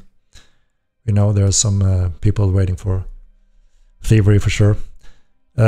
Yes, we are working with a company, a really good company with marketing, and we are working on some specific setup and tracking tools that we're going to ramp up very hard soon. So you should all see quite soon more Mortal, you know, on internet as marketing, if they do their job correctly, which they most likely will. So we are going through a few steps there. So hopefully we will also see the impact of that, getting new players to find the game first time ever. So yeah, it's been a little bit of a struggle because we had to set up with third-party shop system and Steam how we can track our marketing. Because if we can't track our marketing we're spending money on, it's a complete waste, right? We need to know exactly if we spend this much money, we're getting back this much. It should be at worst break even, right? So so that's been a little bit of a struggle. We are game developers, not website hookups developers, so we've been working with this company that are doing a lot of that. So a little bit postponed on that, which is a little bit unfortunate, but hopefully you will see some of that work very soon. And it's going to be exciting to see what kind of impact, if it helps us to reach out to new players is the goal, right? Because again, if we don't make any awareness or spreading, new players can't find us, right? And again, there's thousands of players out there that doesn't know we exist still, which we want to tap into. So yeah, that's going up as well. All right. Thank you all again for both for your patience when it comes to some of the server struggle we have right now. Hopefully we have it fixed tomorrow. And thank you again so much for your support. Being here in rough and tough, but also hopefully in fun and enjoyable, unique gaming experience. We are here for you guys. We're going to deliver the best sandbox game ever. We are not going to fail you guys. Trust me. We are really set in stone to give you this game. This is our passion in life. We're here for delivering that, right? And also thank you guys for all your questions and subscription and donations. We appreciate all that support. It does a big difference. And you know, as long as you're here supporting us, we're gonna be here and giving back as much as we can. That's all I can promise you. So all right, let's see if we should we do a little raid. Let me see if we have someone streaming that we should maybe do a little raid on, so we can say chicka boom with the raid train. Shall we do that, guys? Let's see. We have. Let me do the quick poll and then we do a chicka boom raid. Let's chuck him.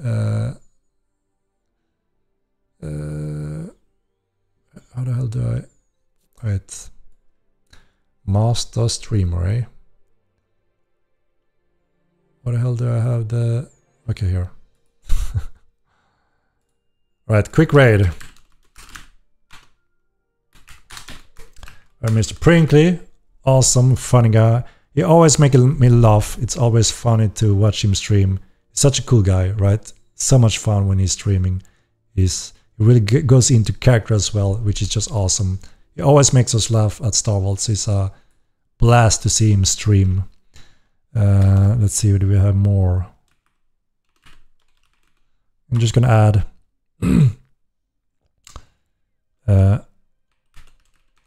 a few quick, and then we have a quick votes.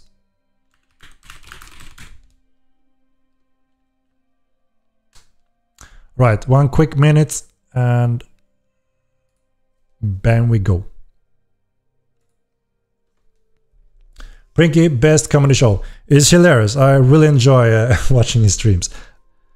If I'm stressed or having a bad day and he's streaming, he always cheer me up and give me a laugh. Jesus, my throat. I'm losing my voice. Been talking too much today. Many meetings and 3-hour stream took my voice. Sorry. Let's go. We got Mr. Prinkley in the lead.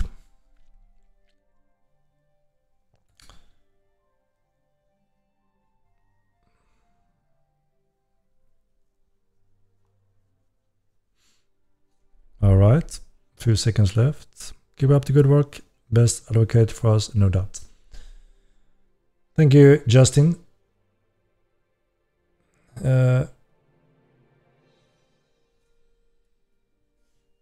All right, Mr. Prinkley it is, guys. Let's raid him and let's shock his chat with a chicka boom, shall we? Everyone, a big chicka boom, eh? Let's do it. Raid.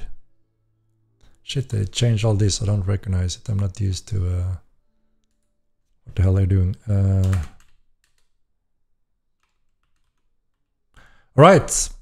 let's do it. A Chicka Boom raid. And again, thank you all for tuning in.